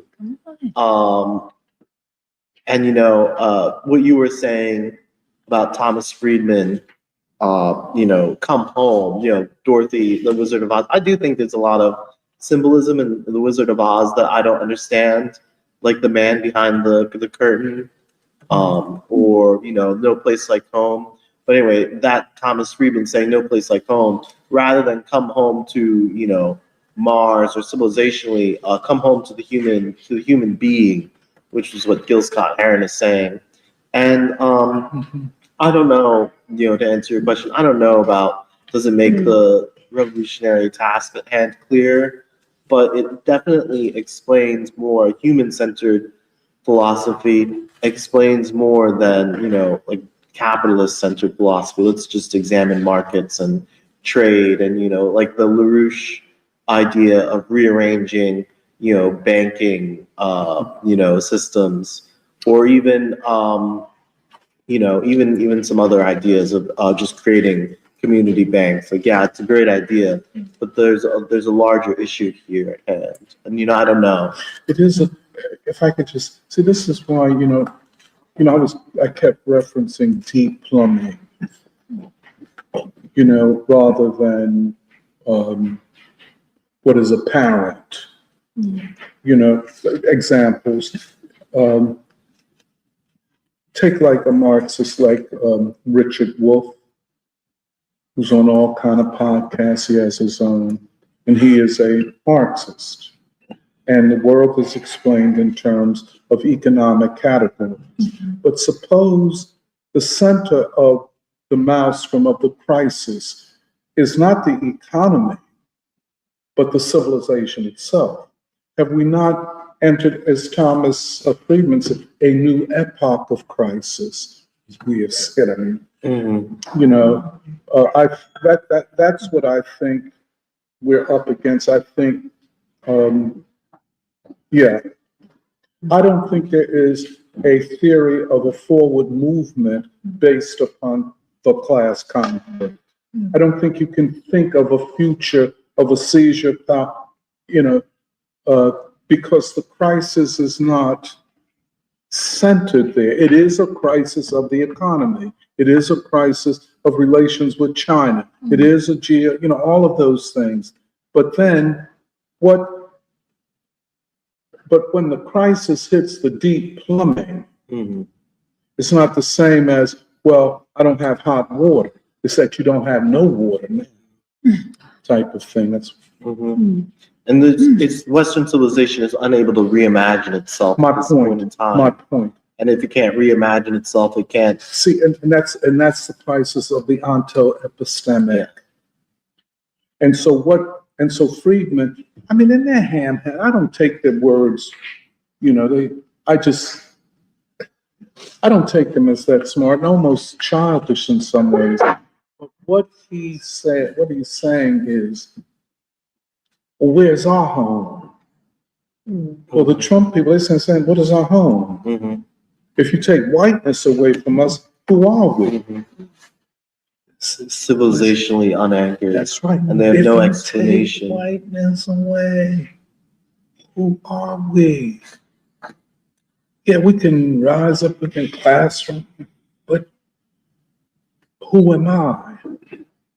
And I think this is the great question. This is the Du Boisian question. This is Baldwin. This is Robeson. And the ball is in the court of white people, the white masses, the white working people in particular. What will you choose?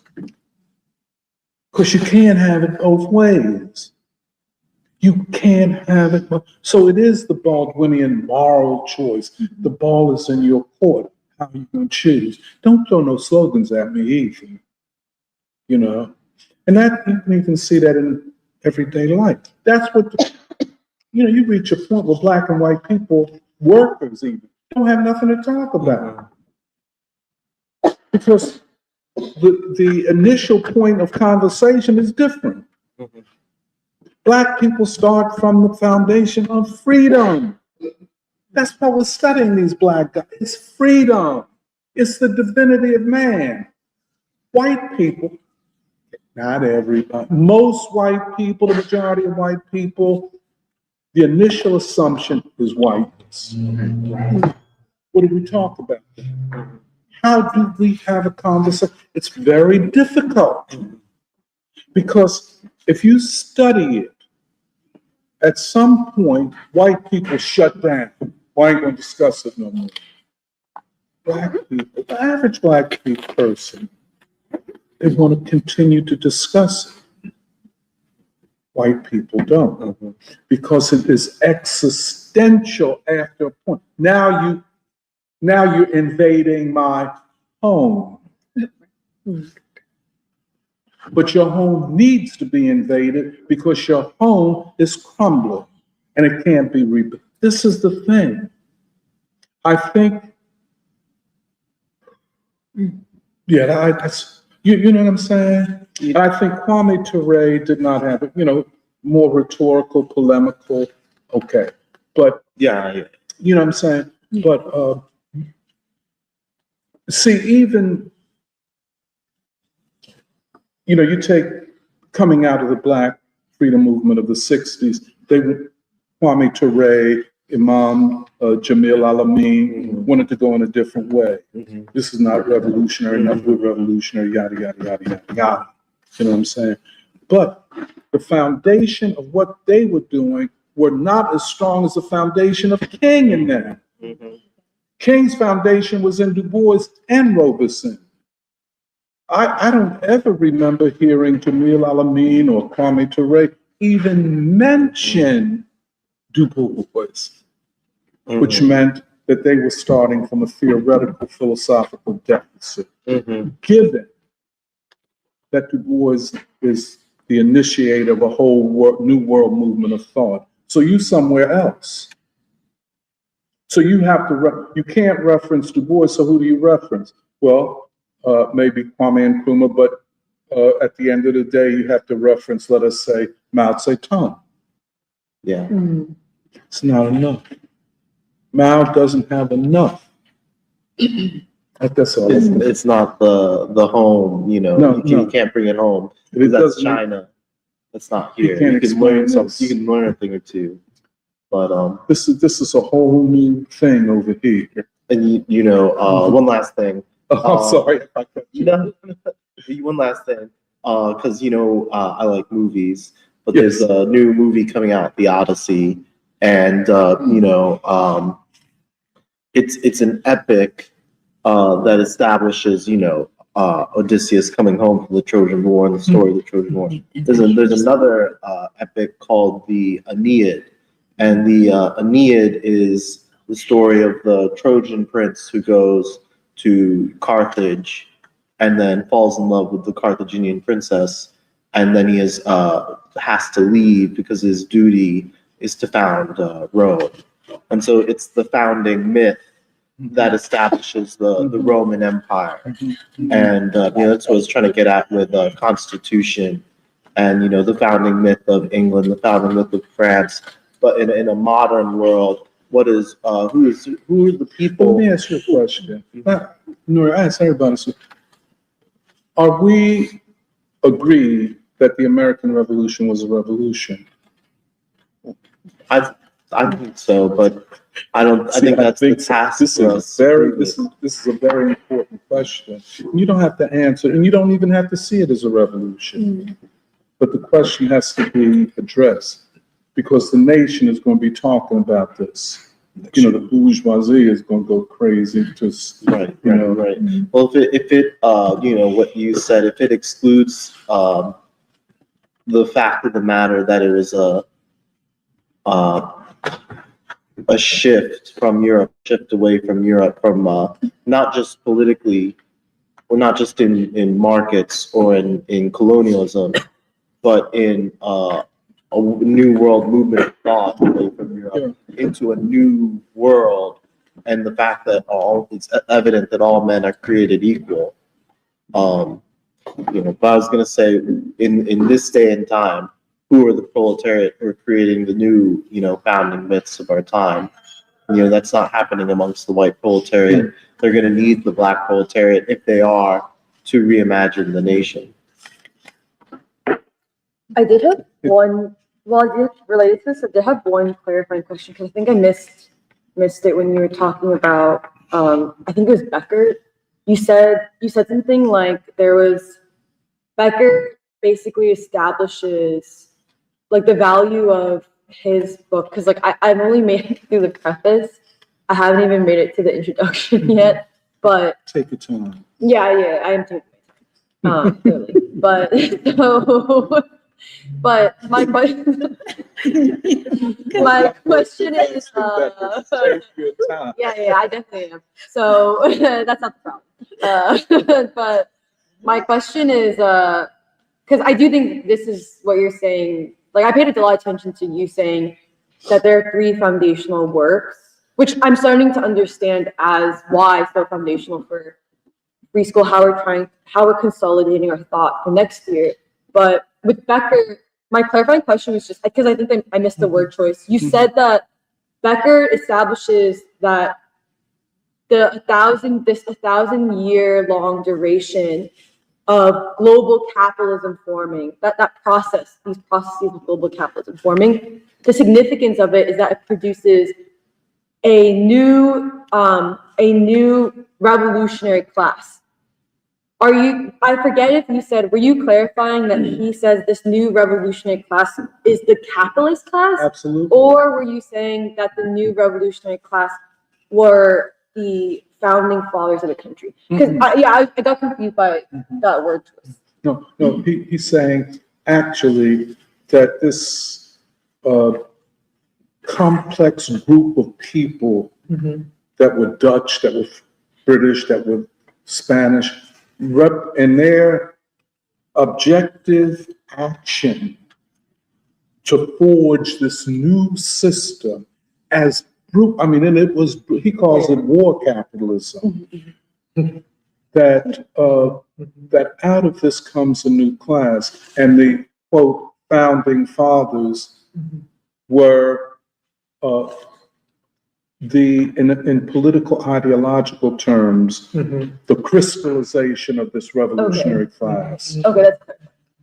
My second, Whose historic task was to not emancipate man, but to emancipate productive forces. And I think there's a huge difference here.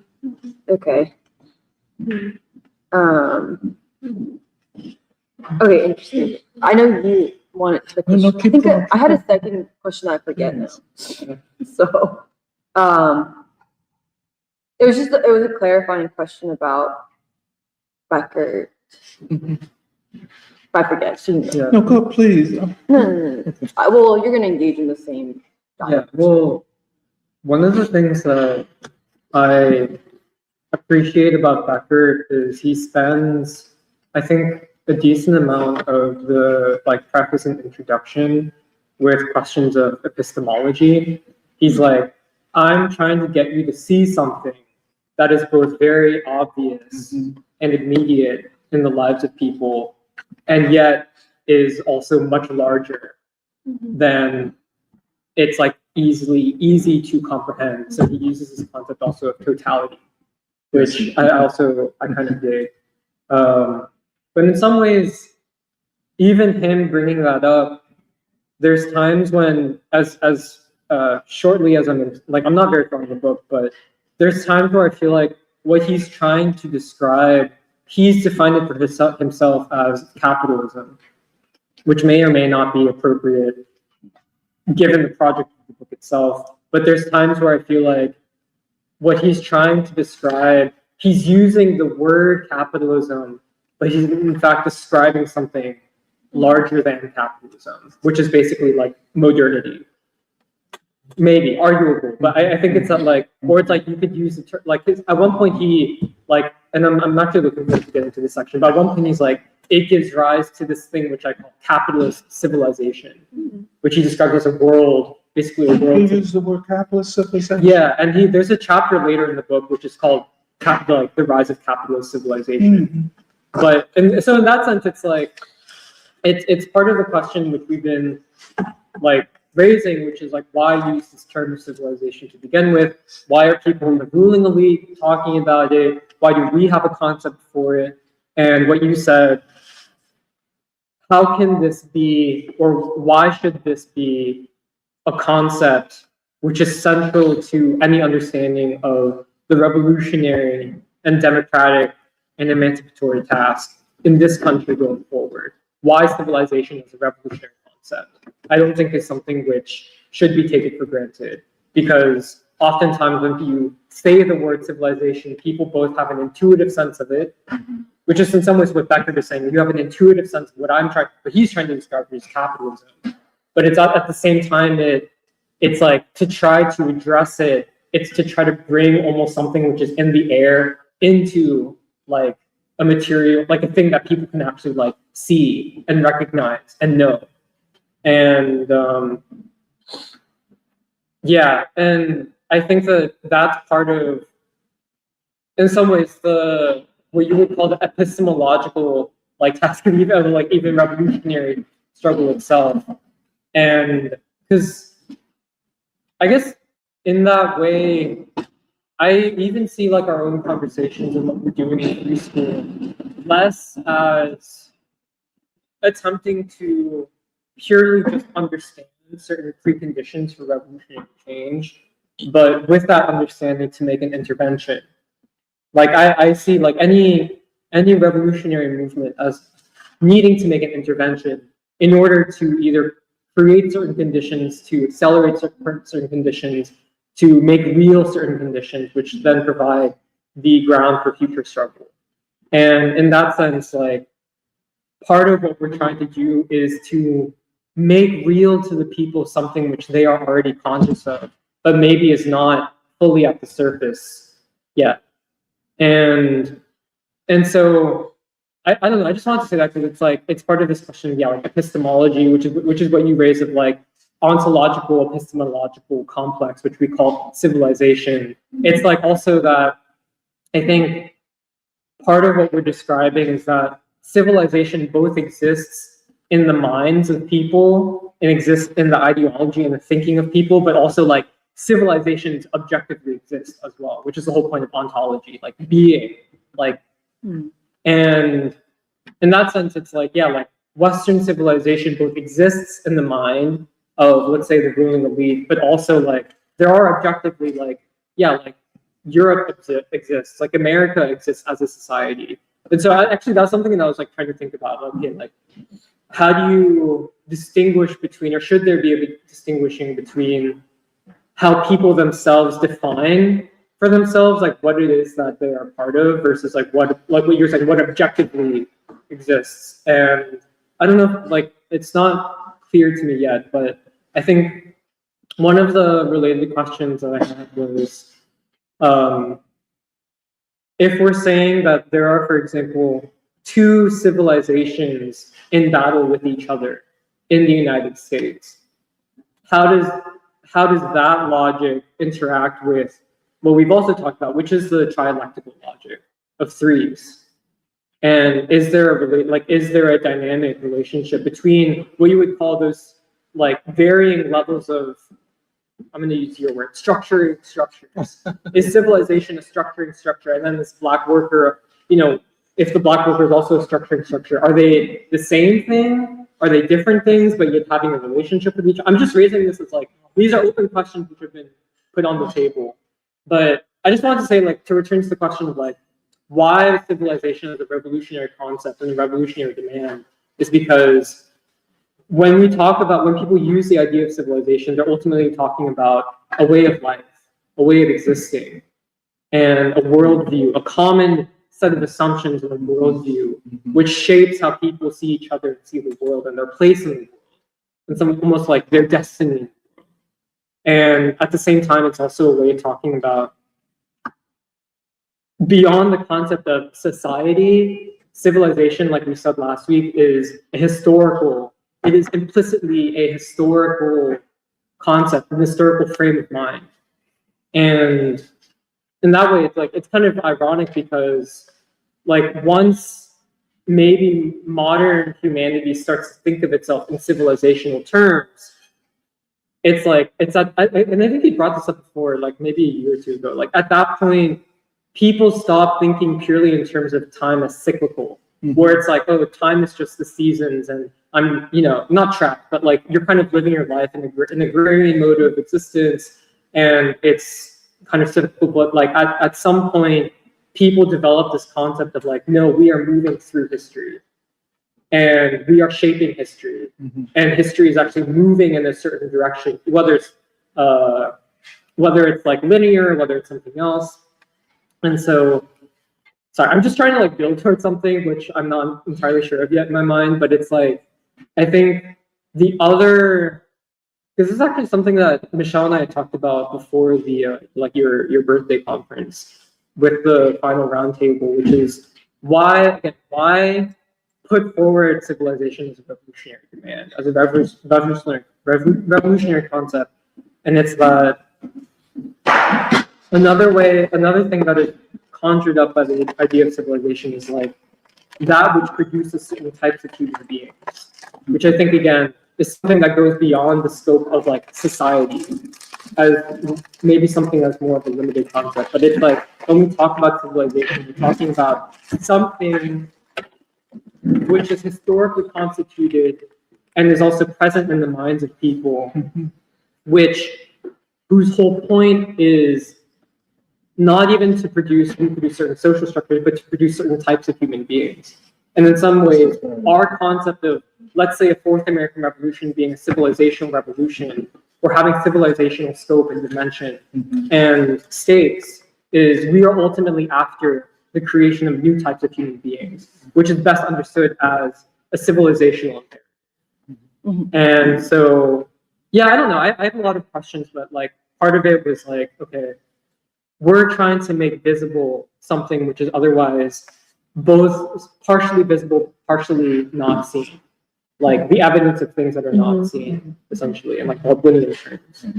And like we're trying to bring it to the surface to make it something which the people can recognize and see themselves as part of and take up on their own terms. And that's part of what I feel is not just the precondition, but the intervention that needs to be made, which is the task of revolutionaries, which is to make an intervention. So, yeah. Okay, the question I was gonna ask, and I'm sorry because it doesn't directly relate to what you're saying, but the questions that I wanted to just get clarification on were, when you said related to like Becker's contribution is that in this 1,000-year-long duration of this irreversible global change, that's global capitalism, arises a new class, which we would call the capitalist class, which is revolutionary. So you said Marx would define this capitalist class as revolutionary. Is it because what were the criteria? What? The criteria of Marx's definition of a revolutionary class Would be, yes. would be This. But what about, I'll just say, Yeah. they emancipated productive forces, and that's what Becker is saying. In fact, he will say that in historical terms, even up till today, there is no alternative to capitalism because capitalism has created a self-reproducing system that continually emancipates and brings into existence new productive forces, and thus is always revolutionary, is inherently revolutionary. I don't agree with that, but I mean, that's all. Okay. I'm sorry, I didn't mean to. No. That's what I wanted to know because, well, actually, because some of this actually reminds me of stuff. I probably should have listened more closely, but a lot of this actually does remind me of stuff that Danny Jacobs would say. Who? Danny Jacobs from Platypus would say. But like it just made me think about that. I was like, oh, I should have listened more closely. I think he said that he was like, I forget, whatever. Maybe. Wait, what was it? He would say that, I remember he used to say, I don't know if it's because Marx actually talks about it, but he would say that the capitalist class is by criteria a revolutionary class. before. But anyways, my second question is, are the founding fathers of the American, are the founding fathers, quote unquote, founding fathers from the American Revolution, revolutionaries because they belong to this capitalist class, because they're part of this crystallization of the capitalist class, or is it because, or are they revolutionaries because they rebelled against the British Empire? I think both and more. I think their commitments ultimately were to doing kind of what Beckett and Marx said. They stood on the side, and I want to just always have this brutal historical process of creating and thus always emancipating productive forces. It is a class in whose hands technology would be infinitely creative and infinitely new. That, if you don't mind me saying, just to give it a contemporary framework, you know, the struggle between China and the United States over chips and AI.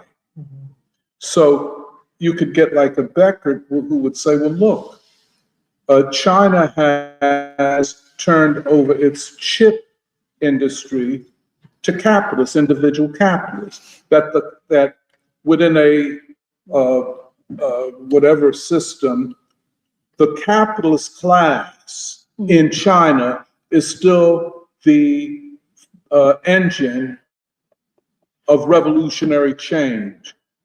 He would make that argument. I'm not going to make an argument against it. I don't think I can right now because I don't have the evidence of how it works in China. But then they would also say, well, look, Jensen Huang, oh, I'm sorry. You know, the head of NVIDIA, Taiwanese, which I'd say is Chinese, who heads this corporation that has innovated technology in creating a fourth industrial revolution.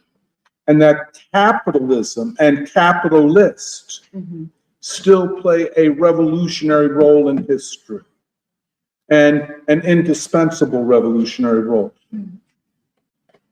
I don't want to argue the point right now, but we are making a different point, that a new class, we are saying the wheel within the wheel is the Black proletariat. You know what I'm saying? Which can not only seize upon technology, but resolve all of the crises produced by a system where accumulation always is deferred to the individual capitalist.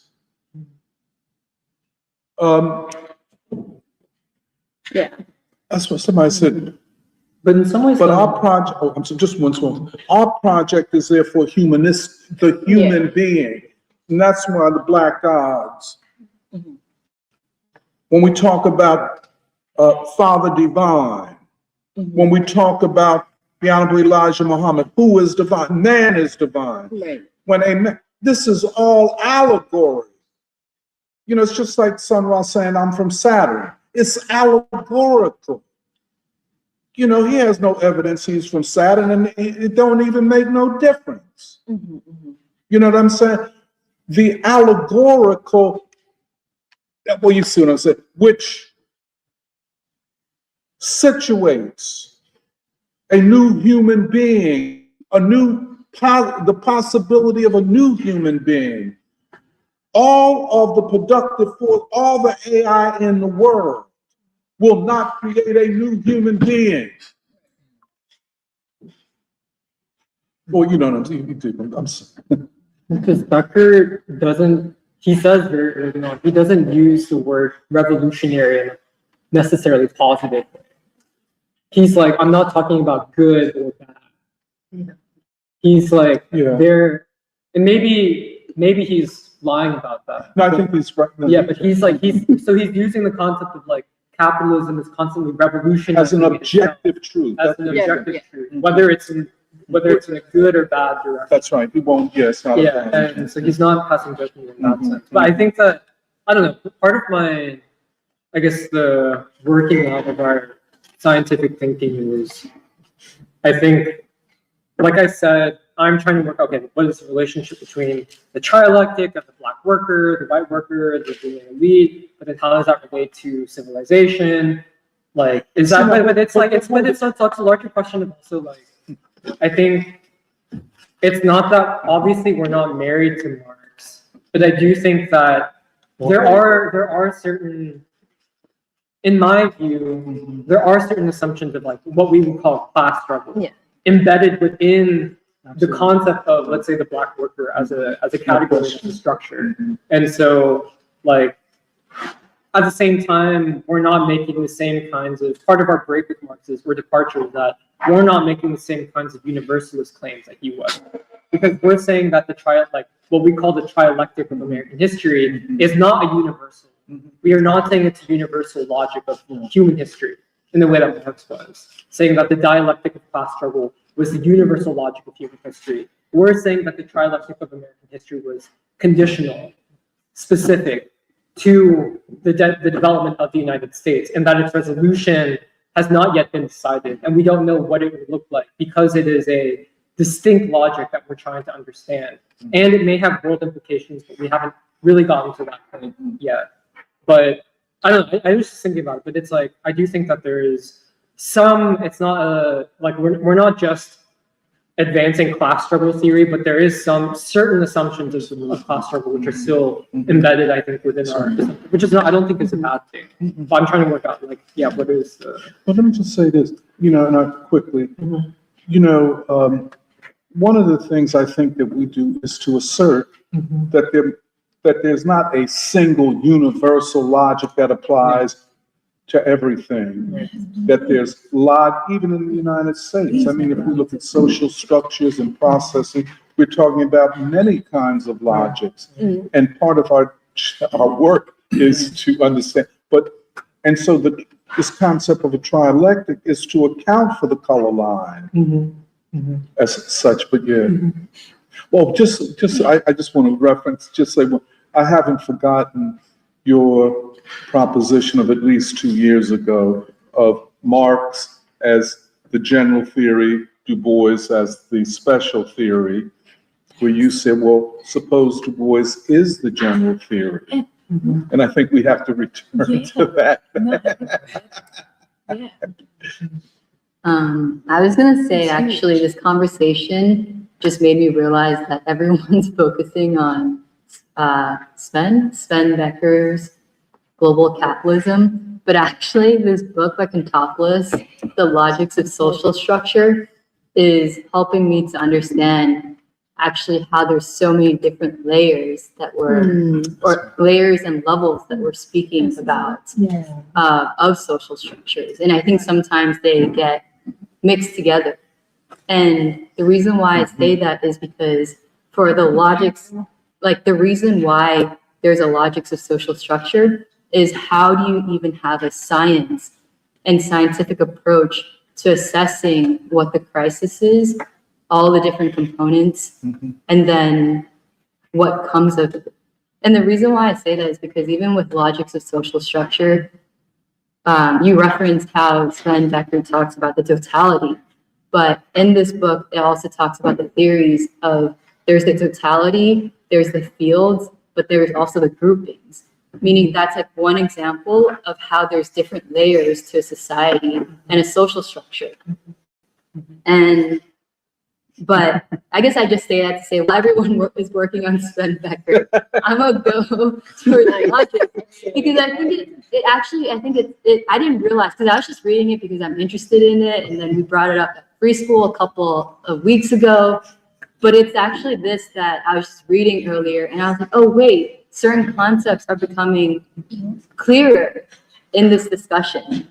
And so, but I think one thing, and I'll return to it, but to just like take a step back, even this idea of civilization as a revolutionary concept, I think what we're saying is that Sven is saying, or even Marx and Lenin are saying that what define the criteria for revolution, or what is revolutionary is actually different, or what we're saying, or what our criteria is different, where there is the economic man, the centralization of economic or productive forces. But I think you say you don't want to make that argument right now, but essentially what we're building to is that what defines revolutionary is the human being and the freeing of the human and the freeing of the human being. That's right. Yes. And I think in that sense of civilization as a revolutionary concept, I think one question is that we're talking about the crisis right now, but isn't it, well, do we agree that, I guess I'm using your question, which is, do we agree that even Du Bois, with the collapse of Europe, is predicting essentially that there will be a crisis of Western civilization, or there was, and that crisis will only become worse?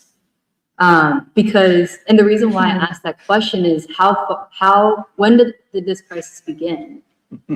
Because then my next question was then, is it because Du Bois saw the crisis of civilization and that being a human concept that necessitated sociology or a building of sociology? And the reason why I asked that question is because another thing that I've been reading is Sociology Hesitant by Du Bois in 1905, 1909? Okay. Oh, wait, no, this is the earlier ones. Okay, yeah, 1909. And basically in sociology, he's reflecting on the state of sociology, specifically by an earlier French philosopher, Kant, who is supposed to be the father of sociology, but Du Bois's critique essentially is that, was he actually doing sociology, or what kind of sociology was he doing? Because Du Bois was saying that actually many sociologists are not doing sociology. He's saying that, and the reason why they're not doing sociology, and they're studying structures and the abstract, and not studying the human being and human action. And he was saying essentially that these individuals are not studying the human being because they are essentially, they know that the human being is hard to study, where there's law and there's chance, where you don't have the same, what am I trying to say? That it's not the same as biology, where that cells are unchanging or whatever it is. It's like human beings, there are laws, but they're also changing as well. But what I'm building to is essentially, or what I'm trying to say is, if we see the criteria of, or if civilization is a revolutionary concept and we see that as a human concept, then it necessitates a Du Boisian approach of sociology in the study of human action and deeds. And that's why even like in this discussion of civilization, you hear these geopolitical strategists, you hear economists talking about it, but they don't study the human being, which is even the white worker, they don't study the black worker, but they're also not studying the white worker. Like, actually, what are they thinking? And what is their consciousness and their history? And so that was one piece, which is that the importance of sociology in this time of crisis, or in this time of civilizational crisis. Because if we're saying that we must move from from this epoch of crisis to an epoch of humanity, what is that action between that study of human action that is necessary to move to one stage to another?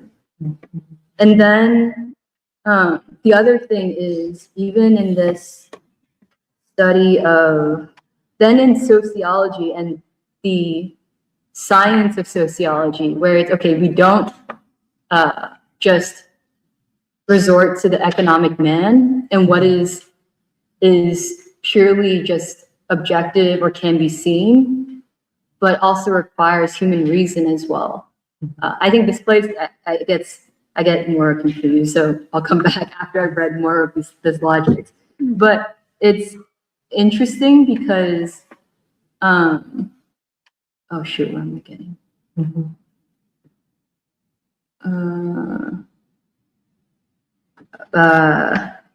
Of sociology, which is, for sociology, there's so many different levels and layers to sociology too.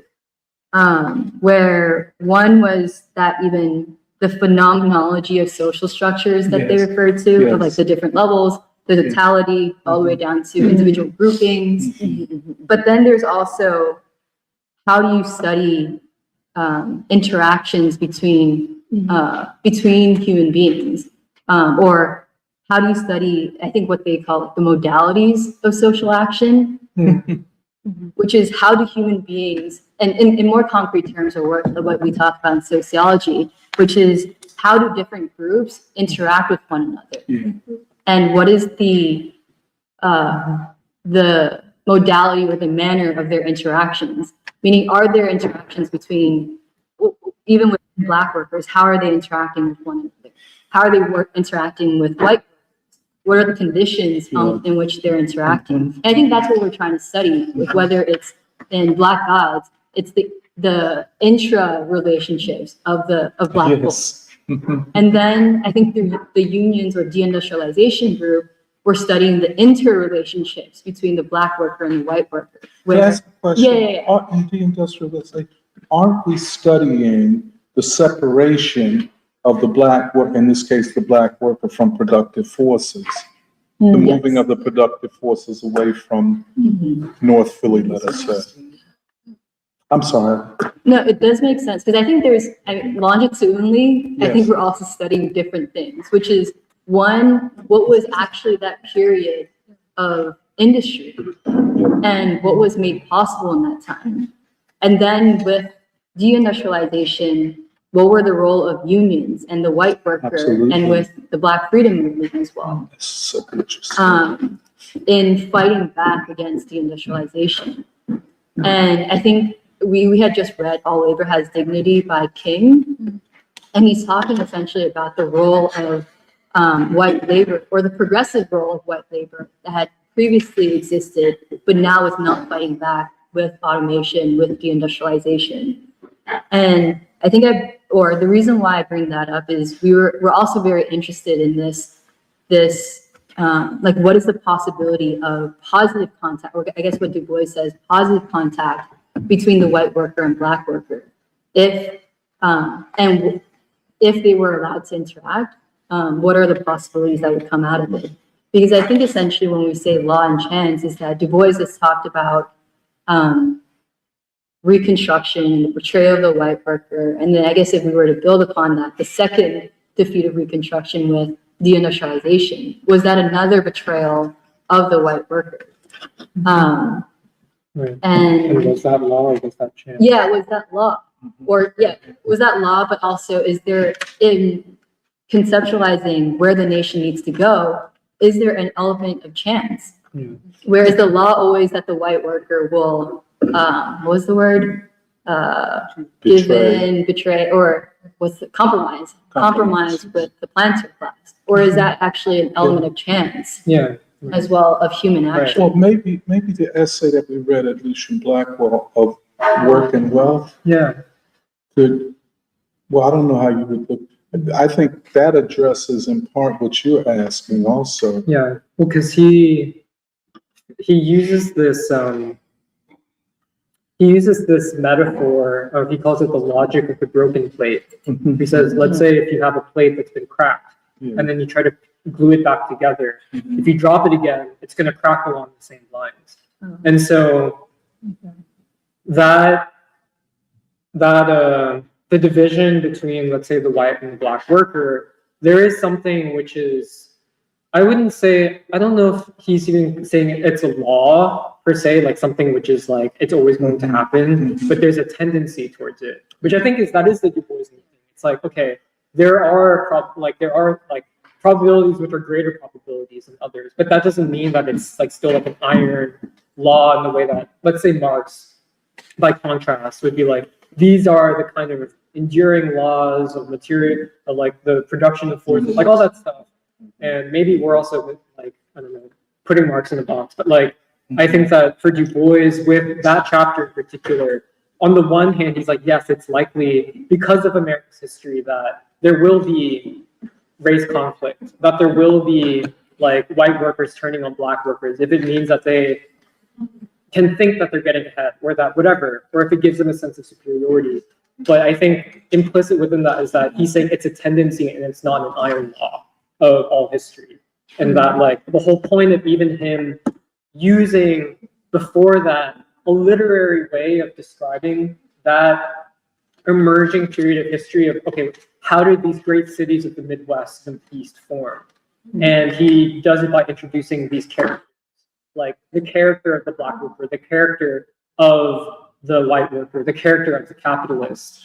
It's like, again, implicit within that framing of it, that kind of epistemological framing of it, that dramatic framing of it, is this idea of like, if they are characters, then they have agency. And it's not just these kind of static things which are always going to happen this way, but it's like, even the whole point in literature of tragedy, the use of tragedy is to point towards, oh, this is something which could have been avoided. Like that's literally the whole point of like even Greek tragedy, is to say like, oh, it happened this way, but it could have been avoided. And it's supposed to teach you something in which the people are supposed to take that up as like, oh, these are things that we can learn from. And so I think that Du Bois is using that. So yeah, I just confirm. And I No, go. so I think, I lost my you know, train Du of thought. Bois in sociology is filled with all kinds of things. For example, this, it's what you call it, anthropomorphism, where he will use, what did they call it? He had names for the three. Yeah. Three unwise. The unwise man. Oh, no. John. Yeah. It's, Yeah. The man from the east. yeah. Yeah. But you know, these characters Yeah. are sociological types. Yeah. And so what happens when these distinct social groups come together? This is very useful and explanatory. He doesn't rule out, but he says in the case of East St. Louis, not long after the defeat of Reconstruction, when they came together, this is what occurred. But he doesn't do a reductionist thing to the individuals. He said these groups, when they met, this is what happened. Yeah.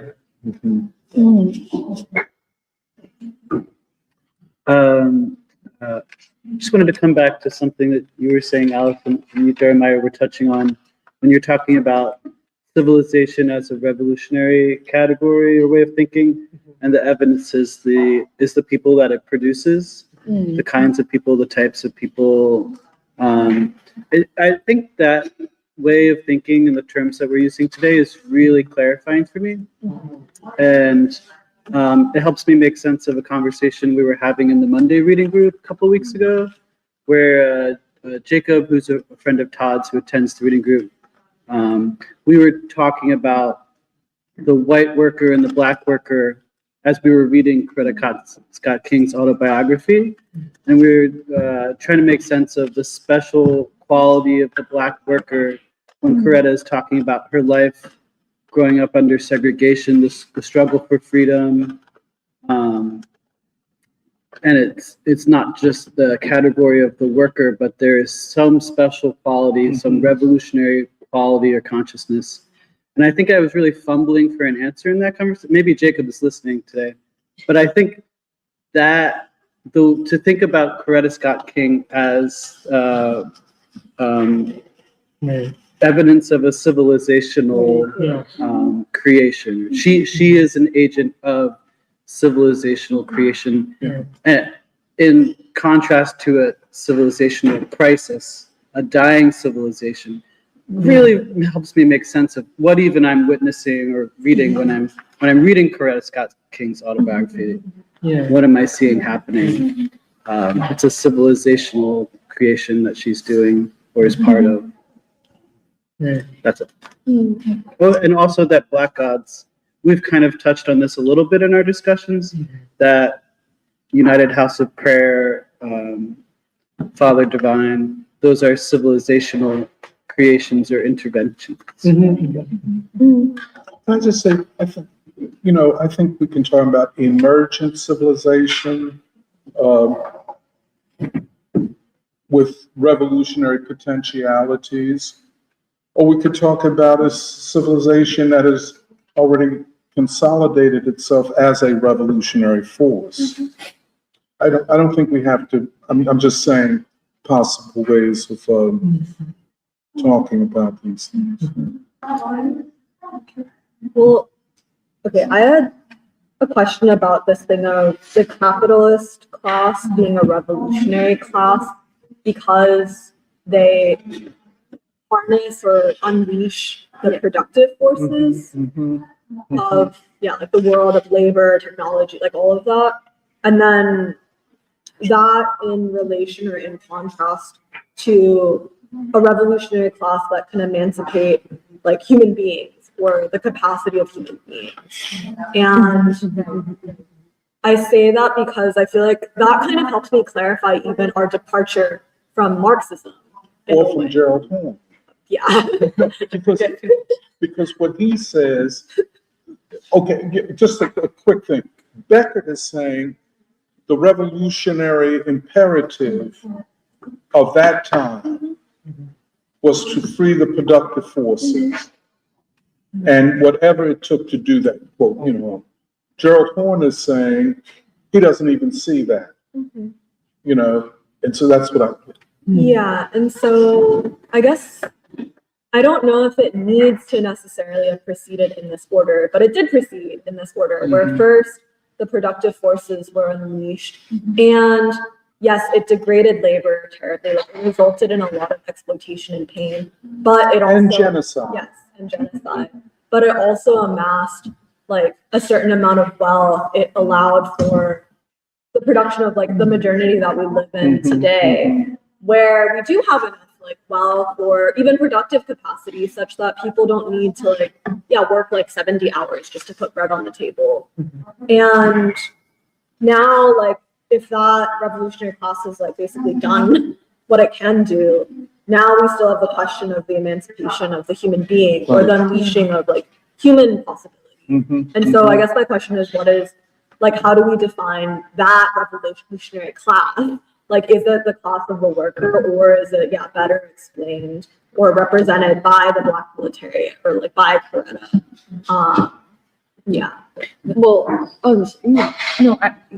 wanted to add to what Emily was saying, because the question that Emily was asking, were the founding fathers revolutionary because they were part of this revolutionary class, or because they split from the English? Thank you. What it reminded me of is something you also said, but then I also I've only watched the first episode of the Ken Burns documentary. I'm taking my time. Like, throughout that, like leading up to 1776, they are also saying how it was nobody's initial vision to actually split from England. Like, in fact, a lot of them did see themselves as proudly members of the world's greatest empire, right? So then I think it raises the question, was 1776 and the American Revolution a civilizational, also not just like, was it a revolution also because, was it a civilizational break or a civilizational revolution in the sense, because, and I guess the answer that we're coming to is no, because in some ways what Nuri was saying and you also said was, the goal there was to liberate productive forces, even the slave economy as a productive source that had to be liberated without liberating the enslaved proletariat within it. And then I think I'm making sense. I would just say, see, the slave system was a labor system. Yeah. The the labor system of slavery was an imperative, an inevitability, a necessity, if capital was to be accumulated, and hence these nodes are laying the material foundation then for this takeoff point where a whole system now and a revolutionary class to seize the state and hence to control the productive forces in a whole new way. Yeah, that's sort of what I mean, because then it takes 100 more years for emancipation. Absolutely. And it is fought for by the enslaved proletariat as much as the Union Army for that to actually happen. And I think all of this is the only point I want to make is I think I'm finally understanding what you mean by the prequel, because I've been very confused by it. I was talking to Alice because to me, like in terms of movies, right, the prequel is something that comes or is presented after, but is chronologically before. Not But chronological. No, but that's how I'm used to thinking about it in terms of like you see a movie and then a prequel of it tells you something that came chronologically before that movie. But the way you use it is something that comes chronologically after, but explains the possibilities of something that came before. That's what I was trying And in that way, like Civil War and Reconstruction, and then the second Reconstruction with the Black freedom struggle in the 60s and 70s. And you could even add on to it the world anti-colonial movements and so on, in some ways clarifying what the actual possibility of even the American Revolution was. That break it made from England, if you see it as an incomplete civilizational break, it is Reconstruction and the second Reconstruction and the world movements that actually clarifies what that civilization break could have looked like. It's also what Baldwin is saying, this idea that the European nation state crashes against that great rock of these existential questions of who we are and what are we doing here? Who are we and what are we doing here? And just one last thing I wanted to say is this, I think what Jeremiah was bringing up about how civilization is to be even understood and why it's a revolutionary demand for today's time.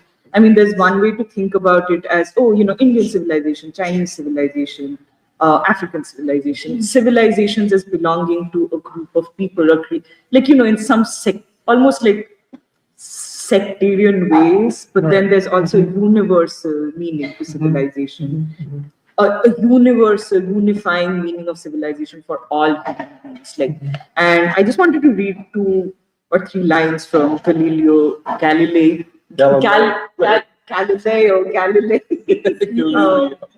where I think, and this is the first time I'm realizing it, I hadn't realized that's what he was saying, that Galileo's lie was in some ways a civilizational betrayal. Because he says Galileo's lie the foundation which Galileo's lie threatened were of more infinitely difficult building and perfecting than the great discoveries he made were worth.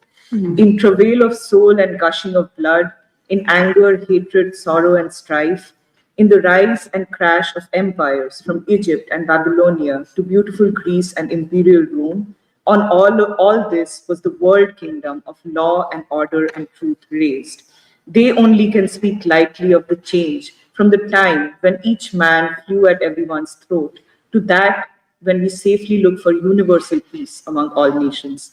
They only lightly pass that vision by who never knew of the raging billows of sorrow and blood through which the world has staggered to this goal.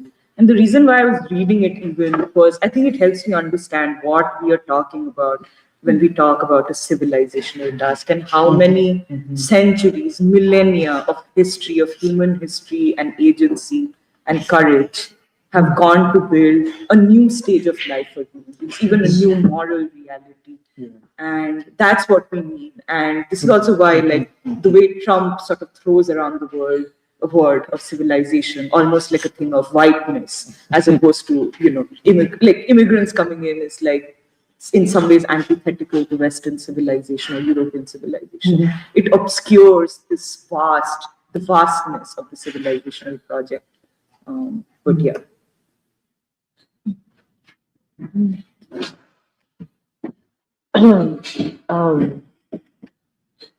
Well, what you were saying and other people were saying was making me think about this. I think people's institutions today and why they look differently from the 1960s or the early 1900s. And actually, the thing that I was thinking about was a civilization state, and especially when we used to talk about China a lot. I actually forget why, or what was the criteria that made it so that they were a civilization state. And what I remember is that their governance is not driven by law alone, but also by morality or a religion or drawing upon an ancient consciousness of the people. And I say that because I feel like what our political relationships and then our conversations within the sociological studies showing us is that we see the people aspiring to not serve the state, but to serve a civilization, or that search for. There's something in the category of civilization which I find much more useful than a category of the state. And even to Pigla's question about whether or not it was a civilizational break, the American Revolution, I would argue that they had a concept of a republic or a concept of a state. But to your point, what we see as the dramatic narrative of the 20th century or the 19th century is the fulfillment of that state and republic into something that looks more like a civilization and thus can also have intercivilizational contact or reproduce higher stages of civilization through intercivilizational contact. So for example, the Afro-American population being able to synthesize with colored civilizations in a way that is not possible with white civilization. And I think it also gets to the point, I mean, I think all of this is also evidence for something Nuri had said that I really liked and helped me answer a question that I had had for a while, which is why has Europe exhausted itself? And the way that you have formulated it is that it has hit against the limit of its own definition of modernity or civilization. And I think the evidence of colored modernity or the advances of colored modernity are evidence that of like a certain surpassing beyond what was possible within Western white civilization.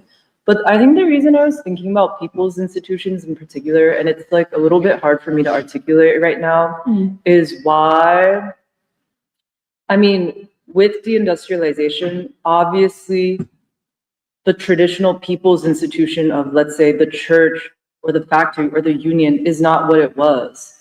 And yet I think often in preschool we talk about where the evidence of a leadership and consciousness among the people still exists. And we often locate that among individuals who have ideological relationships. And we also find that among like institutions of a new type, like the House of Prayer, the Nation of Islam, or I don't know, I have to think a little bit more.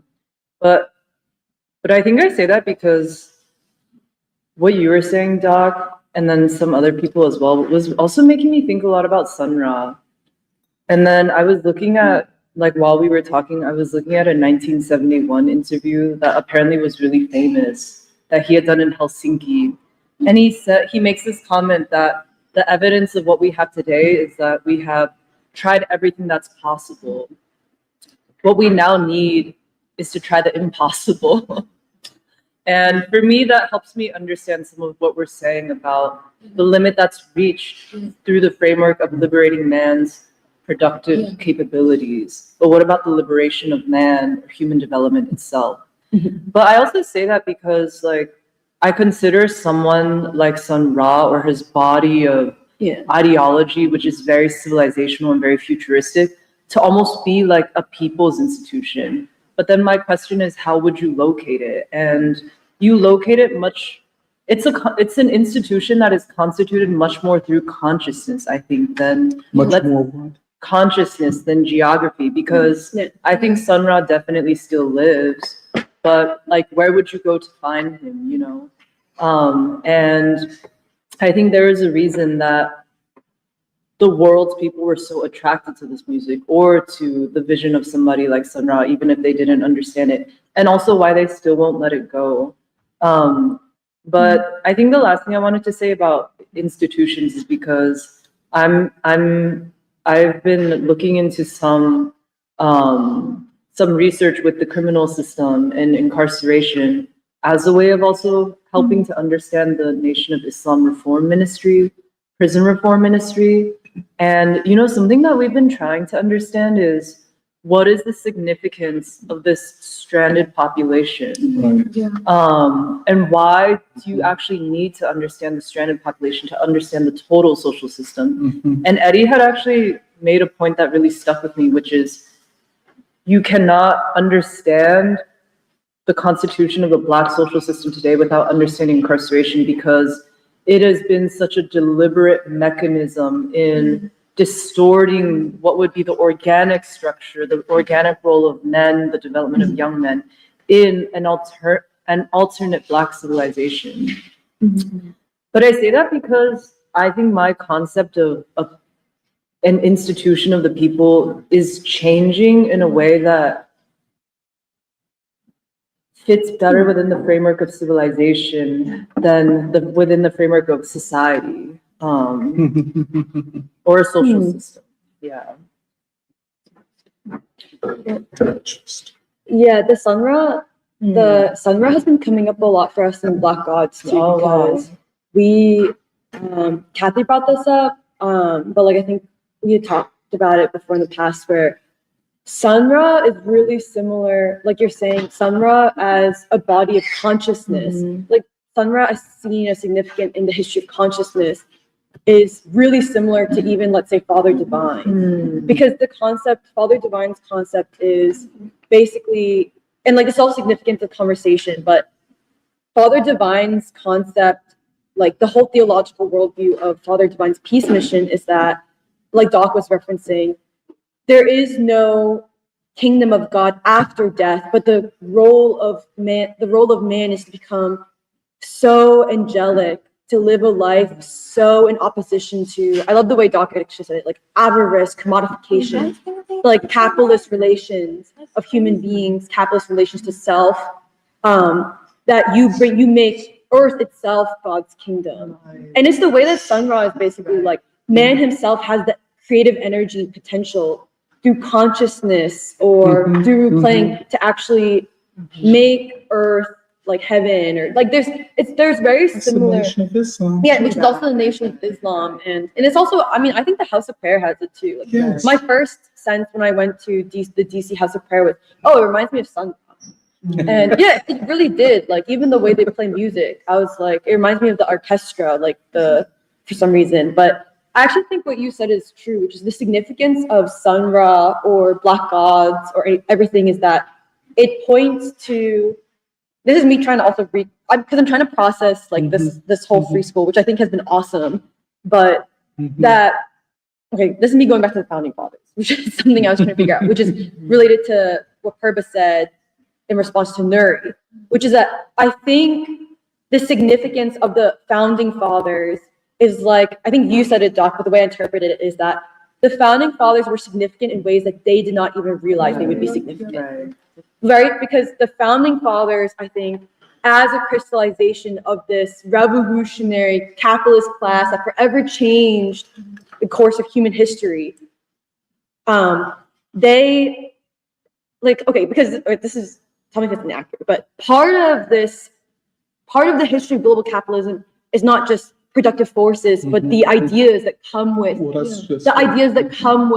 this history of unleashing productive forces. Things like the Enlightenment, things like that man's relationship to God is not mediated through just the church, but in fact, man himself with God. Like the Enlightenment, Protestant Reformation, lots of things that I don't know about, but it's all part of the same nexus of ideas that come from the Enlightenment. Leonardo da Vinci, like that body of art, like all of it, I think is an expression of like this very radical or revolutionary class in human history that forever changed the course of human history. And so these founding fathers that come from that and were influenced by those ideas. I mean, the founding fathers, and the ideas of which I think we'll know better by watching the Ken Burns documentary, apparently, is like that these founding fathers, I think almost the irony, but it's very important, is that the founding fathers of America, it was not just, they're revolutionary, not just because they belong to like in some ways the vanguard of like a certain revolutionary class, but they also, like the fact that you had these people also saying to justify separating themselves from the British state and forming a new state, use the ideas of enlightenment, political philosophy, whatever you want to call it, from this that comes from the 1,000-year history of global capitalism, to be like, we declare these truths to be self-evident, that all men are created equal. Like these are all used to justify what they're understanding as a new type of state for man. But at the same time, the irony is that they also own slaves. So they're significant in a way, they're significant in saying we declare these truths to be self-evident. They're significant, they have significance even civilizationally, or you could even just say proposing a new contradiction, a new unresolved contradiction of democracy, or a new unresolved contradiction of civilization of man that they could not resolve, but they're significant for even bringing it to the table. And so in some ways, okay, the way I see it is that the departure point is that after 1776, that's what Perv was saying, is that you have the struggle of what becomes white folk.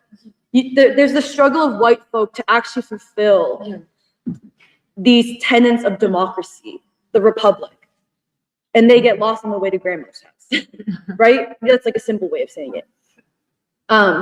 Whereas in some ways, with emancipation, with the enslaved proletariat's active participation and role in emancipation, and then with Reconstruction in particular, and the defeat of Reconstruction, and then the active resistance to Reconstruction, which is really a historic event showing that there is very clearly explicitly showing there's an unresolved contradiction on behalf of all of us, that there is no democracy.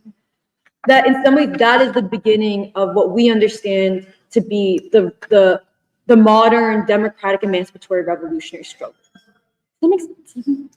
So like it's the black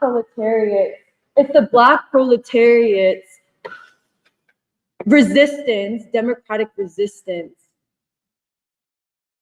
on behalf of all the American people becoming, that is the kind of evidence of I don't know how to describe it. But anyways, that's kind of where we're The evidence of the evidence of Like the prequel or what? that it's a prequel or the democratic Wait, struggle. what is the Or what is it? What is Wait, it? What did you want to say? What was the thing before? Go back to evidence. No. Stop at evidence. Stop with evidence? Other people. Basically, I'm just making the point that I think the founding fathers were revolutionary in a way that they did not understand. Yeah. And that the only group of people conscious, the people who were conscious of their significance as a revolutionary group was Black folk. And I think that's why Reconstruction and the defeat of Reconstruction and the resistance to Reconstruction is the most defining democratic revolutionary emancipatory struggle in the US. There is no other revolutionary democratic emancipatory struggle in the US. But that's also why I like the defining, so that's also why I like the defining of civilization specifically as an ontological, epistemological complex of consciousness. No. The way I put it, Yes. epistemic consciousness complex. Oh, okay. That's so funny. And I'll tell you why, but I go. Oh, okay. Yeah. That's better. And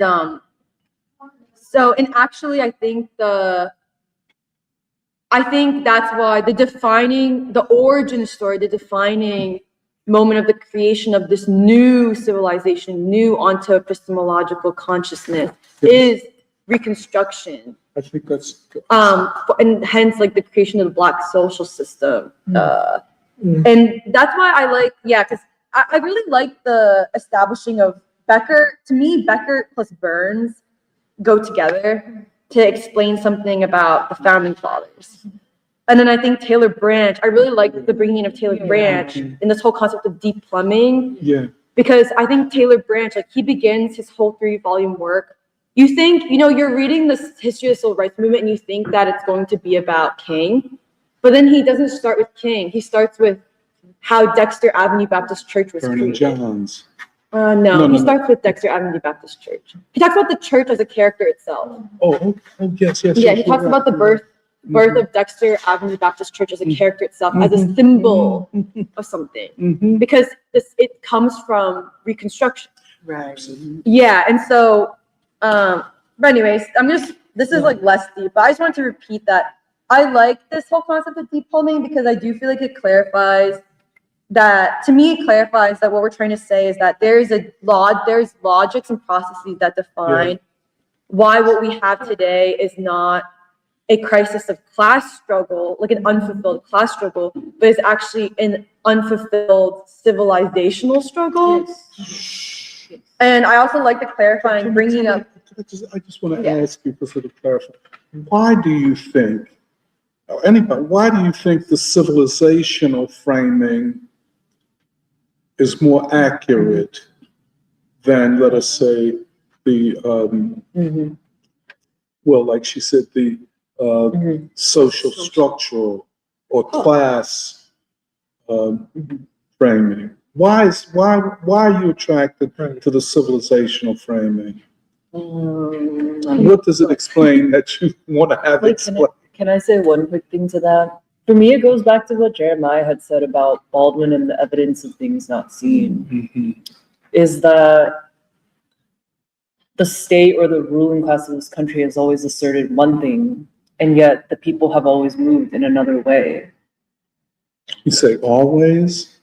There has always been a section of the American people who are struggling against the definitions and principles which were laid forth, like by What section of the American people? Okay, the Black proletariat. Well, we have to say that. Yes, okay, the Black proletariat. And see, I think, can I just interrupt? The reason I was asking the question, because there's something here that we kind of stuck at right now. Yeah. That's true. And I think it is resolved inductively rather than deductively. The evidence is in the process. What happened? Why did an alternative social system, what made an alternative social system inevitable? In other words, an alternative civilization system. Why do we, I don't know whether we all agree, 2 civilizations in 1 nation. I mean, which guarantees that at this point you can't have a civilizational state because you have competing civilizations, competing values, competing everything. I think that we don't have to speculate or do things deductively from the top down. We can look at precisely what happened. And this is why, and you're right, talking about Taylor Branch, he starts with that institution, Dexter Avenue. It's so interesting because then he is literally dealing with the deep structure of the formation of this alternative civilizational framework. I mean, that's the way I think. Once you have to deal with what Du Bois called the color line, then you have to look for other things. It forces you. You can't just say, oh, well, he's just talking about the color line. Let's get back to the class question. I don't think you can if you take Du Bois seriously, because what he is saying is that the color line is not just a derivative, but constitutive of the civilization. Right. Black folk didn't create the color line. A white social system, a white civilization found it necessary. Black people did not create the identity of whiteness. This is all the product of white civilization. You said that's what I don't know what I'm making sense. And at that point, you can see, and I agree with everybody that said, you know, anybody that talks about civilization, to have a civilization, you have to go back 5,000 years. That's bullshit. You know, civilization is human, and humans are always inventing and creating. You know, there was no such thing as a Negro or an African American before the transatlantic slave trade. So already you're dealing with something completely new. There's no black proletariat before the transatlantic slave trade. So already we're in the realm of newness. Right. This is all new. Right.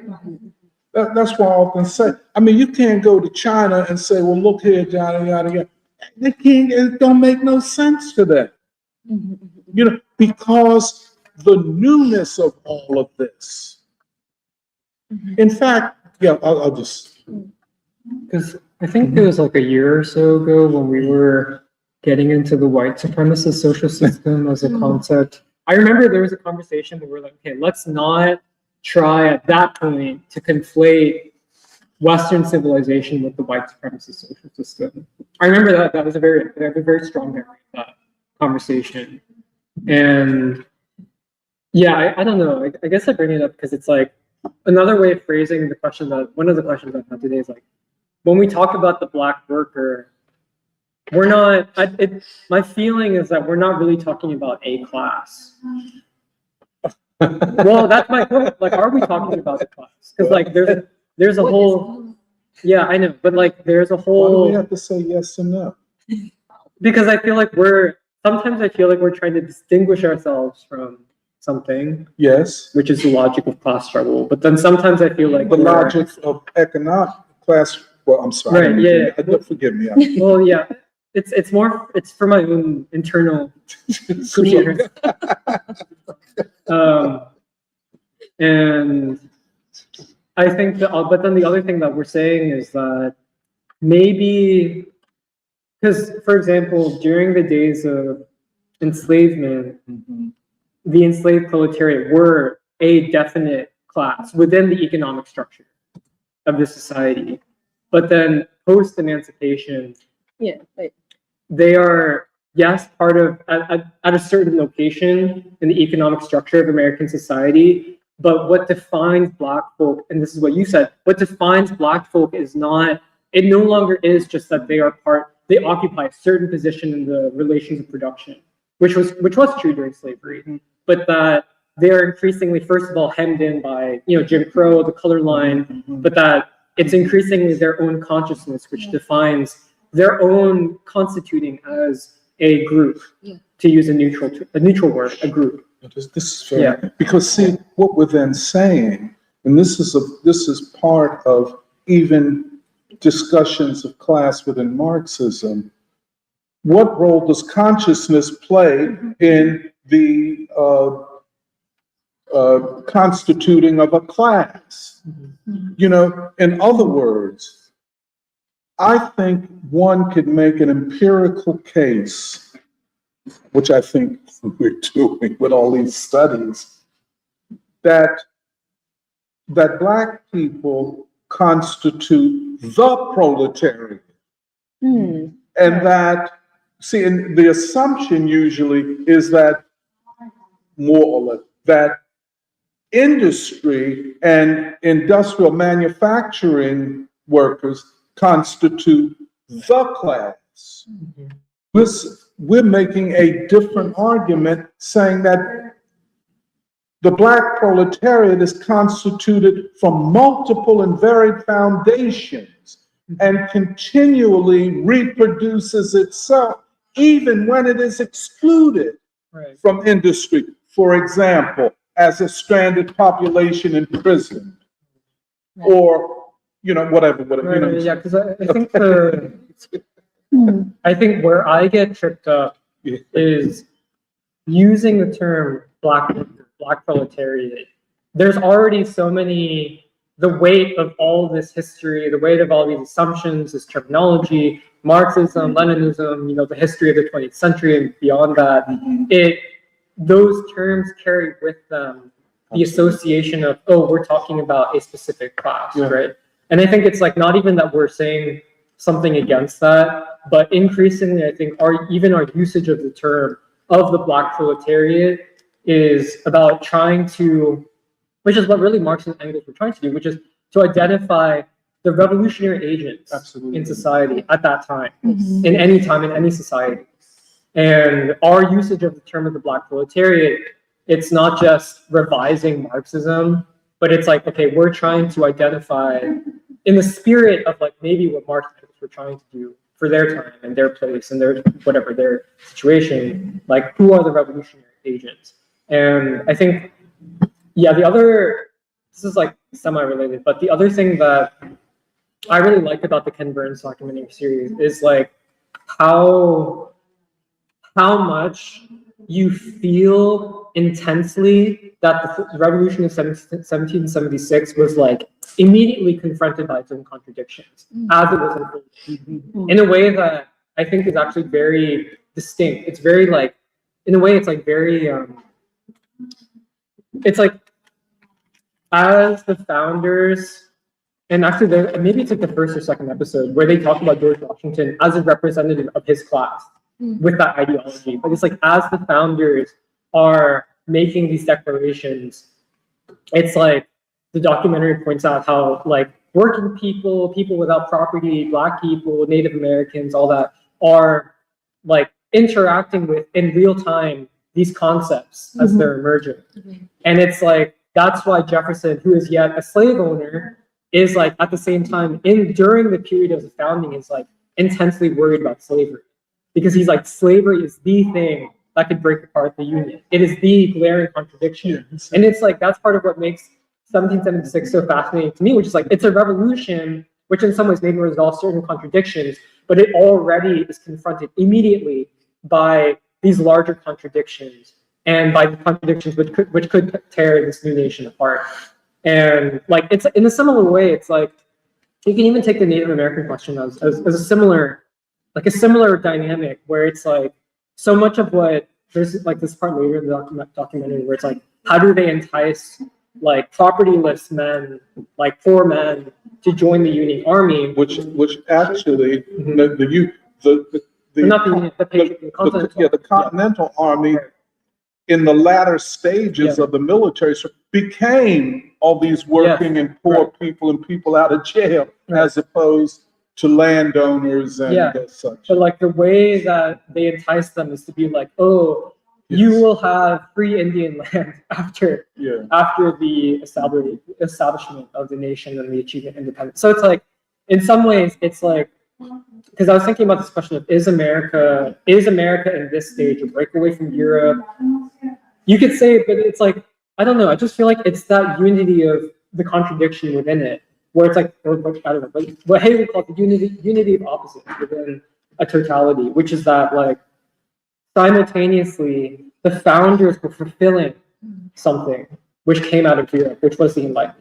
You have to understand America as a fulfillment of these new ideas which emerge out of Europe itself. But Becker is saying also that they're fulfilling something in the material conditions of life that, quote, came out of Europe, but grew in the Caribbean. And then, right. And so it's like at the same time, it's like a fulfillment of Europe, which is why the founders still are invested in the iconography of ancient Rome and Greece and all that stuff, which is a way of linking themselves to the imagination of Western civilization. But it's also that it is true that, like the Ken Burns documentary describes it, whether they intended to or not, they start out as Brits and then they end up as Americans. They end up as this breakaway group. Like literally during the war, their concept of self, of identity changes. It's forced to change, in part because of the reaction of the British and the heavy-handedness. Can I just say, and this is very similar to Taylor Branch. You're looking at the details of the formation of something new. the deep plumbing, the pieces being put together. Yeah, this is what is fascinating about all three of these, the Becker, because he is looking at how the deep plumbing is being formed, deep down in the ground. Taylor Branch, if you think about, that's what he is doing. And obviously, I think it's what Burns is doing. There's something deep underground that's being put together. You know what I'm saying? But one thing I don't know whether you're saying, see, are we talking about an act or a process? The launching of a new level of a process, where the revolution that Becker talks about, which, I don't know that any of the plantation owners in Barbados or in Jamaica were talking about breaking away from England and forming a separate state. They weren't. But why were they talking about it here? Yeah, interesting. You know what I'm saying? The only other example was the slave uprising or revolution in Haiti, where they sought to break away from France, So I'm thinking, well, That's huge. it's something ongoing. And this, I would say, I think the American Revolution might be an example of punctuated equilibrium. Yeah. A new equilibrium is formed. Yeah, because Becker has this he has his own series of metaphors that he's using. And one of them is like this idea of like rivers, where it's like, he's like, even when you start 1,000 years ago in the port of Aden in Yemen, right? He's like, there's all these little streams that are popping up around the world.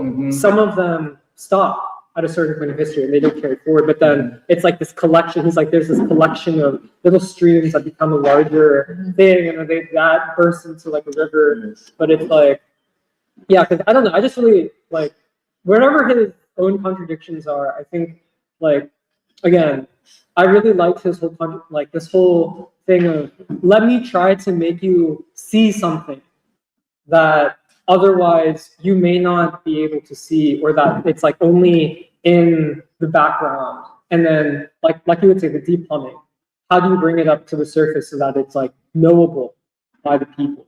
And but I think that like he's also saying that capitalism in his framing both required the long process, but the long process created the conditions for the intervention, the punctuated equilibrium for these bursts. And No,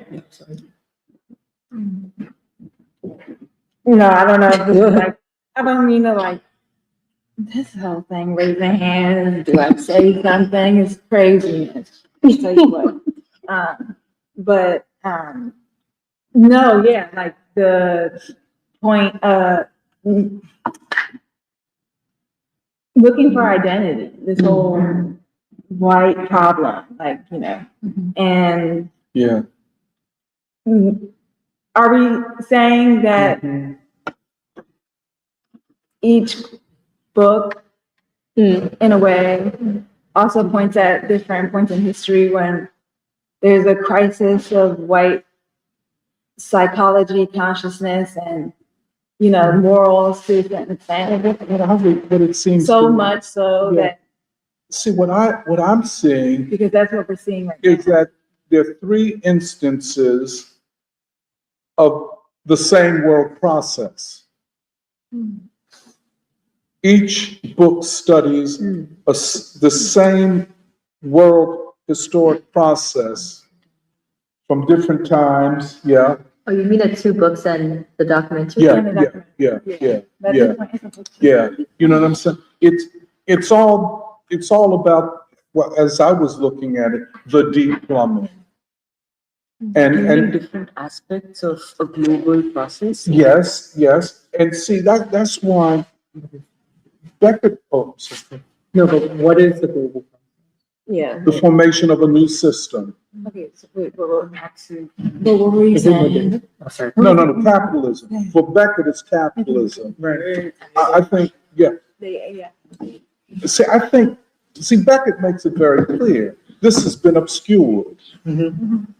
I think if you ask Ken Burns, he would say, my documentary is trying to bring out what has been obscured, you know? And I think you could say the same thing almost with Taylor Branch. I am trying to, bring out what has been obscured. Right. And so where it's the obscured part is deep underground. It's the deep structure, as you said, the structures that structure other structures, structuring structures. Is that like, Another way they talk about it is the structuration process, but it is an ongoing process. And this, by the way, Sarah, what you were bringing up, the time factor or the time variable, which I don't think Beckert does it explicitly. I'm only on 200 pages, but I think time. By the way, Alice, from the logical point of view, time has to be. We have to find out how time factors into all of this. But I would say we're talking about a more than 1,000-year process, which is still ongoing. And what? well, I mean, it's kind of like people would write something like this about Jesus, but I guess it's like the Old Testament. No, meaning like, what was a point where something changed something else so fundamentally, but then there was an inability to become what was, what happened, what. Yes, absolutely. I think that's a beautiful way to put it. It's like, And so that's what gives purpose and meaning to us, what we're doing. I think our purpose going forward is clear as day. Whether we have all the answers or so on. I don't see us intervening as much as being a part of and embedded in. We're not coming from the outside. We've been working on this for too long. So we are organically connected to all kinds of networks in Philadelphia and beyond, but certainly in Philadelphia, that are grounded for us in the Black proletariat consciousness. I think this is why the Black Gods group, y'all got a lot of work to do, man.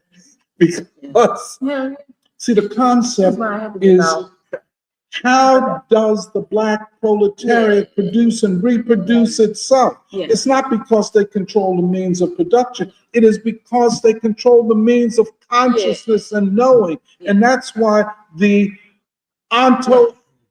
epistemic consciousness complex that is Black civilization. Without that, the Black proletariat would have disappeared under the weight of oppression, under the weight. Just take this imprisonment thing. 1/3 of young. How did that not completely break us? How did it? This is a question we have to ask. How does it not? What's it? How does it not completely break us now? That's right. We should have been taken out of history. Right. Some time ago. Certainly, we should have been broken by the counter-revolution against the civil rights movement. It should have broken us. And then the prison industrial complex, and it hasn't. It has weakened us, but not broken us. How do you account for that? And if we are taken out of the equation, well, what does the working class look like, quote unquote? I know there are a lot of people who would find it comfortable and convenient to talk about the working class without acknowledging Black folk. Oh, that's so easy. That's so, happy days are here again. But you never bring about a revolution. You know what I'm saying? You'll never revolutionize it in the sense that we're talking about. And that's why I think I think let me just say two things. I think what we're seeing in the discourse, the Ann Applebaums, the Thomas Friedmans, the David Brooks, in his conversation with Thomas Friedman, you know, that's on the New York Times thing, podcast. I think that's why I was reading. You are saying what we have been saying. You ain't said nothing new, homie. I'm saying that up front. You just saying it on behalf of your class. You know what I'm saying? You ain't said nothing we ain't been saying. We have, that's what I'm saying. Have you listened to Free School? That's what I'm asking myself. Are y'all secretly, and the algorithm ain't showing it? There is okay, let me just, I'm not going to be satirical. Look, whether it's from us or not, they're addressing the crisis that we have seen. And that is where the crisis is. And you read Friedman, he is saying, look, hey, and you read his interview with David Brooks, they say, man, look, you can't use an economic framework or paradigm to explain what this is. Right. Because it's not the 1930s where the economic system collapsed and the workers rose up. That ain't happening. We are not faced with that type of economic, except where? The Black community. That's where, you're talking about an economic crisis, that's where it is. But for the vast majority of white people, they're not facing that kind of economic crisis. So you understand where I'm coming? There is something sociologically significant and specific here. And we have to understand that to understand everything else. To retreat into an economic analysis, even a geostrategic, is BS. It's complete BS. On the ground, it looks like what we're seeing.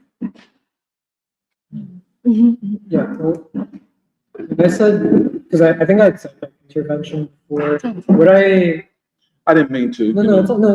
It's helpful. Because I think part of what I mean by that is one could argue that a revolution itself is an intervention by the people into history. Okay. It is like, because there's a way to, in some ways. But how do you intervene? No, but wait. If it is an intervention, that means they're coming from outside of history.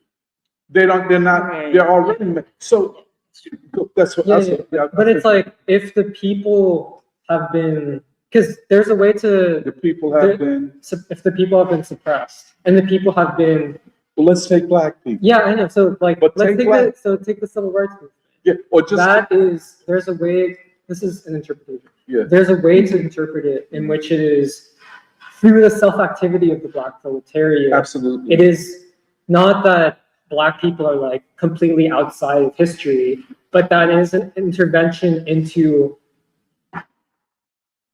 make the Black proletariat visibly and overtly the dynamic and history making force. I think if you would, Okay, I think it's just there's connotations to the word. No, absolutely. But can I just say?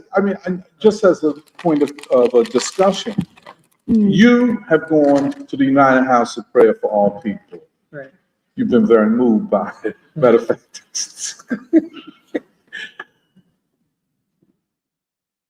I would say we are seeing history being made every time you go there. Yeah. If we go to Mother Bethel, we were there with Reverend Cavanagh. When I was there, I was saying, oh, here's history, modern history. Yeah. We go to the Nation of Islam. We go to Mosque Miriam. I never go to any of these places and not feel that history is not, there is not a passivity, in other words. Yeah, If you look at it, there, I understand. see, that's what, see, and that's why, you know, we talked about how difficult it is to study white folk. Because it's not everybody, but a lot of people, they don't want to be a part of groups. Frankly, they don't want to be a part of history. That's what it's being said. But Black people, no, we want a group. We want, the street is there, let's form a group, you know. Something, oh, we need to get organized, you know. Catherine is a prime example of that, you know. Everything, let's get an organization, and that's, I mean, it is so embedded. I think that's, and so the making of the Black proletariat is a historic process that always goes on damn near every day. White folk, I could have it wrong, are more, you know, bowling alone, as the book says. I'd rather do it by myself. Yeah. I can't trust nobody. I don't trust the government, and I don't trust you, and I don't trust nobody else. Yeah, what I'm trying to describe in some ways is whether I call it an intervention or something else. Like what best describes something like the general strike, you know, in the Civil War? What best describes something like the emergence of nonviolence as like a coherent movement of the agency of the people?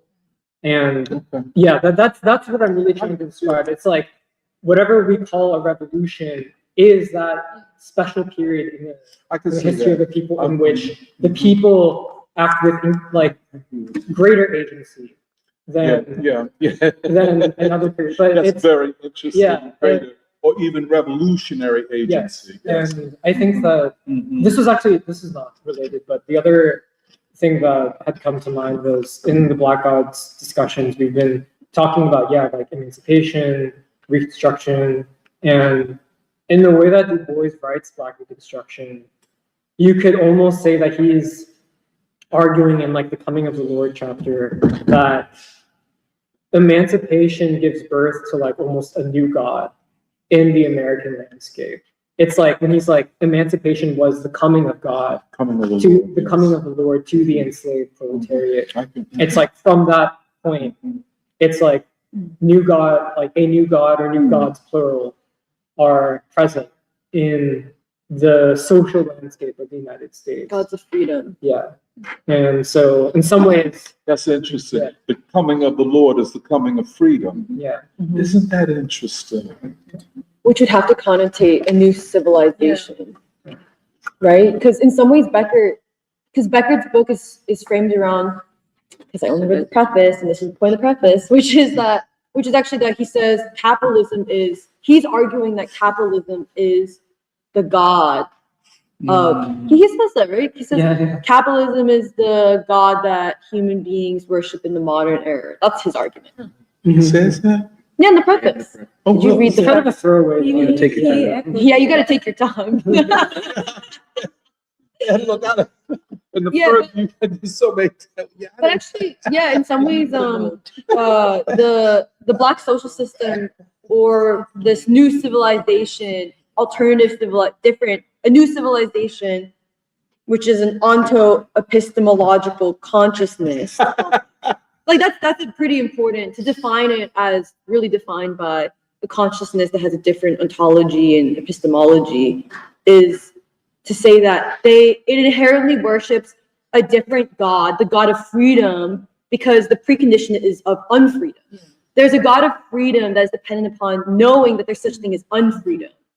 And you know there's unfreedom because emancipation came, but no freedom. The initial condition is unfreedom. Yes. That's interesting. Yes, so anyways, I guess. Yes, I'm just trying to piece it together. I want to add one thing, because what Jeremiah brought up about whether you see the Black proletariat as a class was important to me, because what you're also saying is, like, even to study the history of global capitalism, and you realize that this is like a nexus of forces that go beyond the economic to even include I don't know. In today's days, it also includes like, soft power and knowledge production and so on and so forth.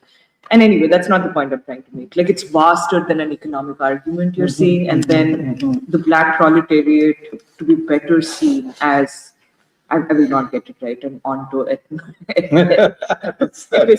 epistemological consciousness complex, which represents the revolutionary kernel that can go up against these forces to bring new civilization. That's very clarifying because, I think for the history of the last century, in some ways, this was a great revolutionary period, not just in this country with the Black freedom struggle, but everywhere in the world, especially Afro-Asia. But the revolutionary history, and this is something that we talked about in the knowledge conference and also your 80th birthday celebration, is that there is a need to reassess the 20th century revolutionary struggles, because so much of the revolutionary essence of that has been submerged under all of these frameworks of like Marxian logic of the working class, the proletarian, and so on. Because I know the Indian freedom struggle, for instance, like a lot, there is a very strong argument that people make, strong in the sense that, it has not completely disappeared off the face of earth, is that it was not a revolution because it was led by all these, it was led by a bourgeois class of leaders and so on and so forth. And in the same way, I feel like the Black freedom struggle, in a lot of Marxist analysis, and even Black Marxists will say that, was not a working class revolution because King and all these preachers and so on, they were middle class and so on and so forth. But if you sort of center the question of what the Black proletariat is, if it's not a class, and bring it to the question of consciousness, almost like a futuristic consciousness that is capable of producing civilization, I think it becomes easier for me personally. So I thought that was a very clarifying question.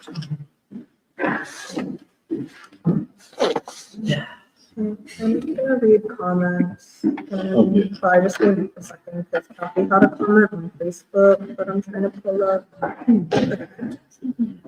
Same thing. Wow. So, that 1, 2, 3. Okay, people are saying good morning. Okay, Kathy's comment, good morning. Wish I were there in person this week, but briefly just wanted to say that in our study of Father Divine, I found it so interesting that Father Divine's full name was Reverend Major Jealous Divine, referring to the Exodus verse that God is a jealous God. Father Divine gave all of his converted followers new names like Sing Happy, Heavenly Bouquet, Peaceful Determination, etc., when they shed all remnants of their past lives and slave names as the rebirth towards purifying the self to become more angelic beings working tirelessly to serve the people. All of this in a society so poisoned by white supremacy, greed, and corruption. Appreciate this conversation a lot. And then, let's see. Bambalai says, no food on the table, but Whitey on the moon. If America's only 250 years old, they were not fathers. Julius Caesar 4176 says, this is a great session, thanks. Someone with the username Gare says, as a young white factory worker, I feel equal to my young Black coworkers. We also have equal pay scales. There is this guy named Vincent Davis who is commenting a lot about land back and indigeneity and saying that anybody who is not for land back is a settler colonialist. Is not for what? Land back. No. Yeah, land back. And there was a vigorous discussion between people in the comments of Gare said, I was born here, I had no say about this whole settler colonialist project. If it makes you feel any better, I have 3 autoimmune diseases and I live in a nation trying to make healthcare unaffordable. We have to operate in the present. That's all we can do. Bambalai says, to be civilized means to care for your fellow human beings, I figure. I could be wrong. BK asked, what percentage of natives have been reclassified as Black? And then, let's see. Julius Caesar said, Black and white workers must not let the billionaires divide us. And then sorry, I had to put Vincent Davis in timeout because he was being a little bit mean. And then David Ball said, it's hard to make revolution with someone who doesn't know how insulting it is to be refused a simple cup of coffee. And then I think those are, I'm not sure if I'm missing some. Maybe I am. Oh, Dan Feldman. Oh, they weren't showing up on YouTube. Okay. Dan Feldman said, oh, and then Julie Caesar also said, the billionaires want to enslave everyone who's not a billionaire. Dan Feldman says, the US is the confluence of several civilizations. Quote, better terms may exist than that word. Social imaginaries, class, religions, historical origins, consciousness, embodiment all play roles. And then he says that whiteness is like somewhat equivalent to like wasps. And then a country founded on racial capitalism and black slavery certainly has a black proletarian imaginary. There are other imaginary attractors. I'm not sure what imaginary attractors are, but there are others than whiteness and black proletarians. The US historically treated Catholics and Jews differently than Protestants. And in the late 20th and 21st centuries, many so-called white people feel no connection to the imaginaries of the US. Interesting. And then I think, yeah, that's basically all of the comments. Merry Christmas. Okay, well, maybe we can end for there. Next week is the 27th. We can continue this conversation. Yes. Okay, we'll continue this conversation next week. I think there's actually a lot we did not finish. And by then we will have hopefully seen 3 episodes of Tim Burns' new documentary on PBS. So, yeah, so we will, thanks for all of our commenters for participating. And I think Shambarto, did you say list all the people who said good morning? Oh, I couldn't find. I knew he was on, but then I couldn't find it. Yeah, I think I saw it. But we had a lot of people say good There were morning, many people, including Shambarto from Calcutta. Calcutta. So, Oh, sorry, I missed one by Reverend Ike. Reverend Ike said, I meant to get by to wish all of you the best holidays and Happy New Year, and to share my appreciation for what you do. See you next year. So Sambarta calls himself Calcutta boy. No. happy holidays to everyone, and we'll see you next Saturday. Happy holidays. God bless us. Thank you, preschool. Merry Christmas. Colin also said thank you, preschool. Merry Christmas. Oh, nice. Oh, You said that? Colin. Colin. He doesn't remember. Oh, Colin. Oh, yeah. Okay. We'll see you next Saturday. Thanks for your comments as always. We appreciate them. And if any of the staffers for Sven Becker Want to send us the or David Brooks or Thomas Friedman want to give feedback, feel free to. We're here.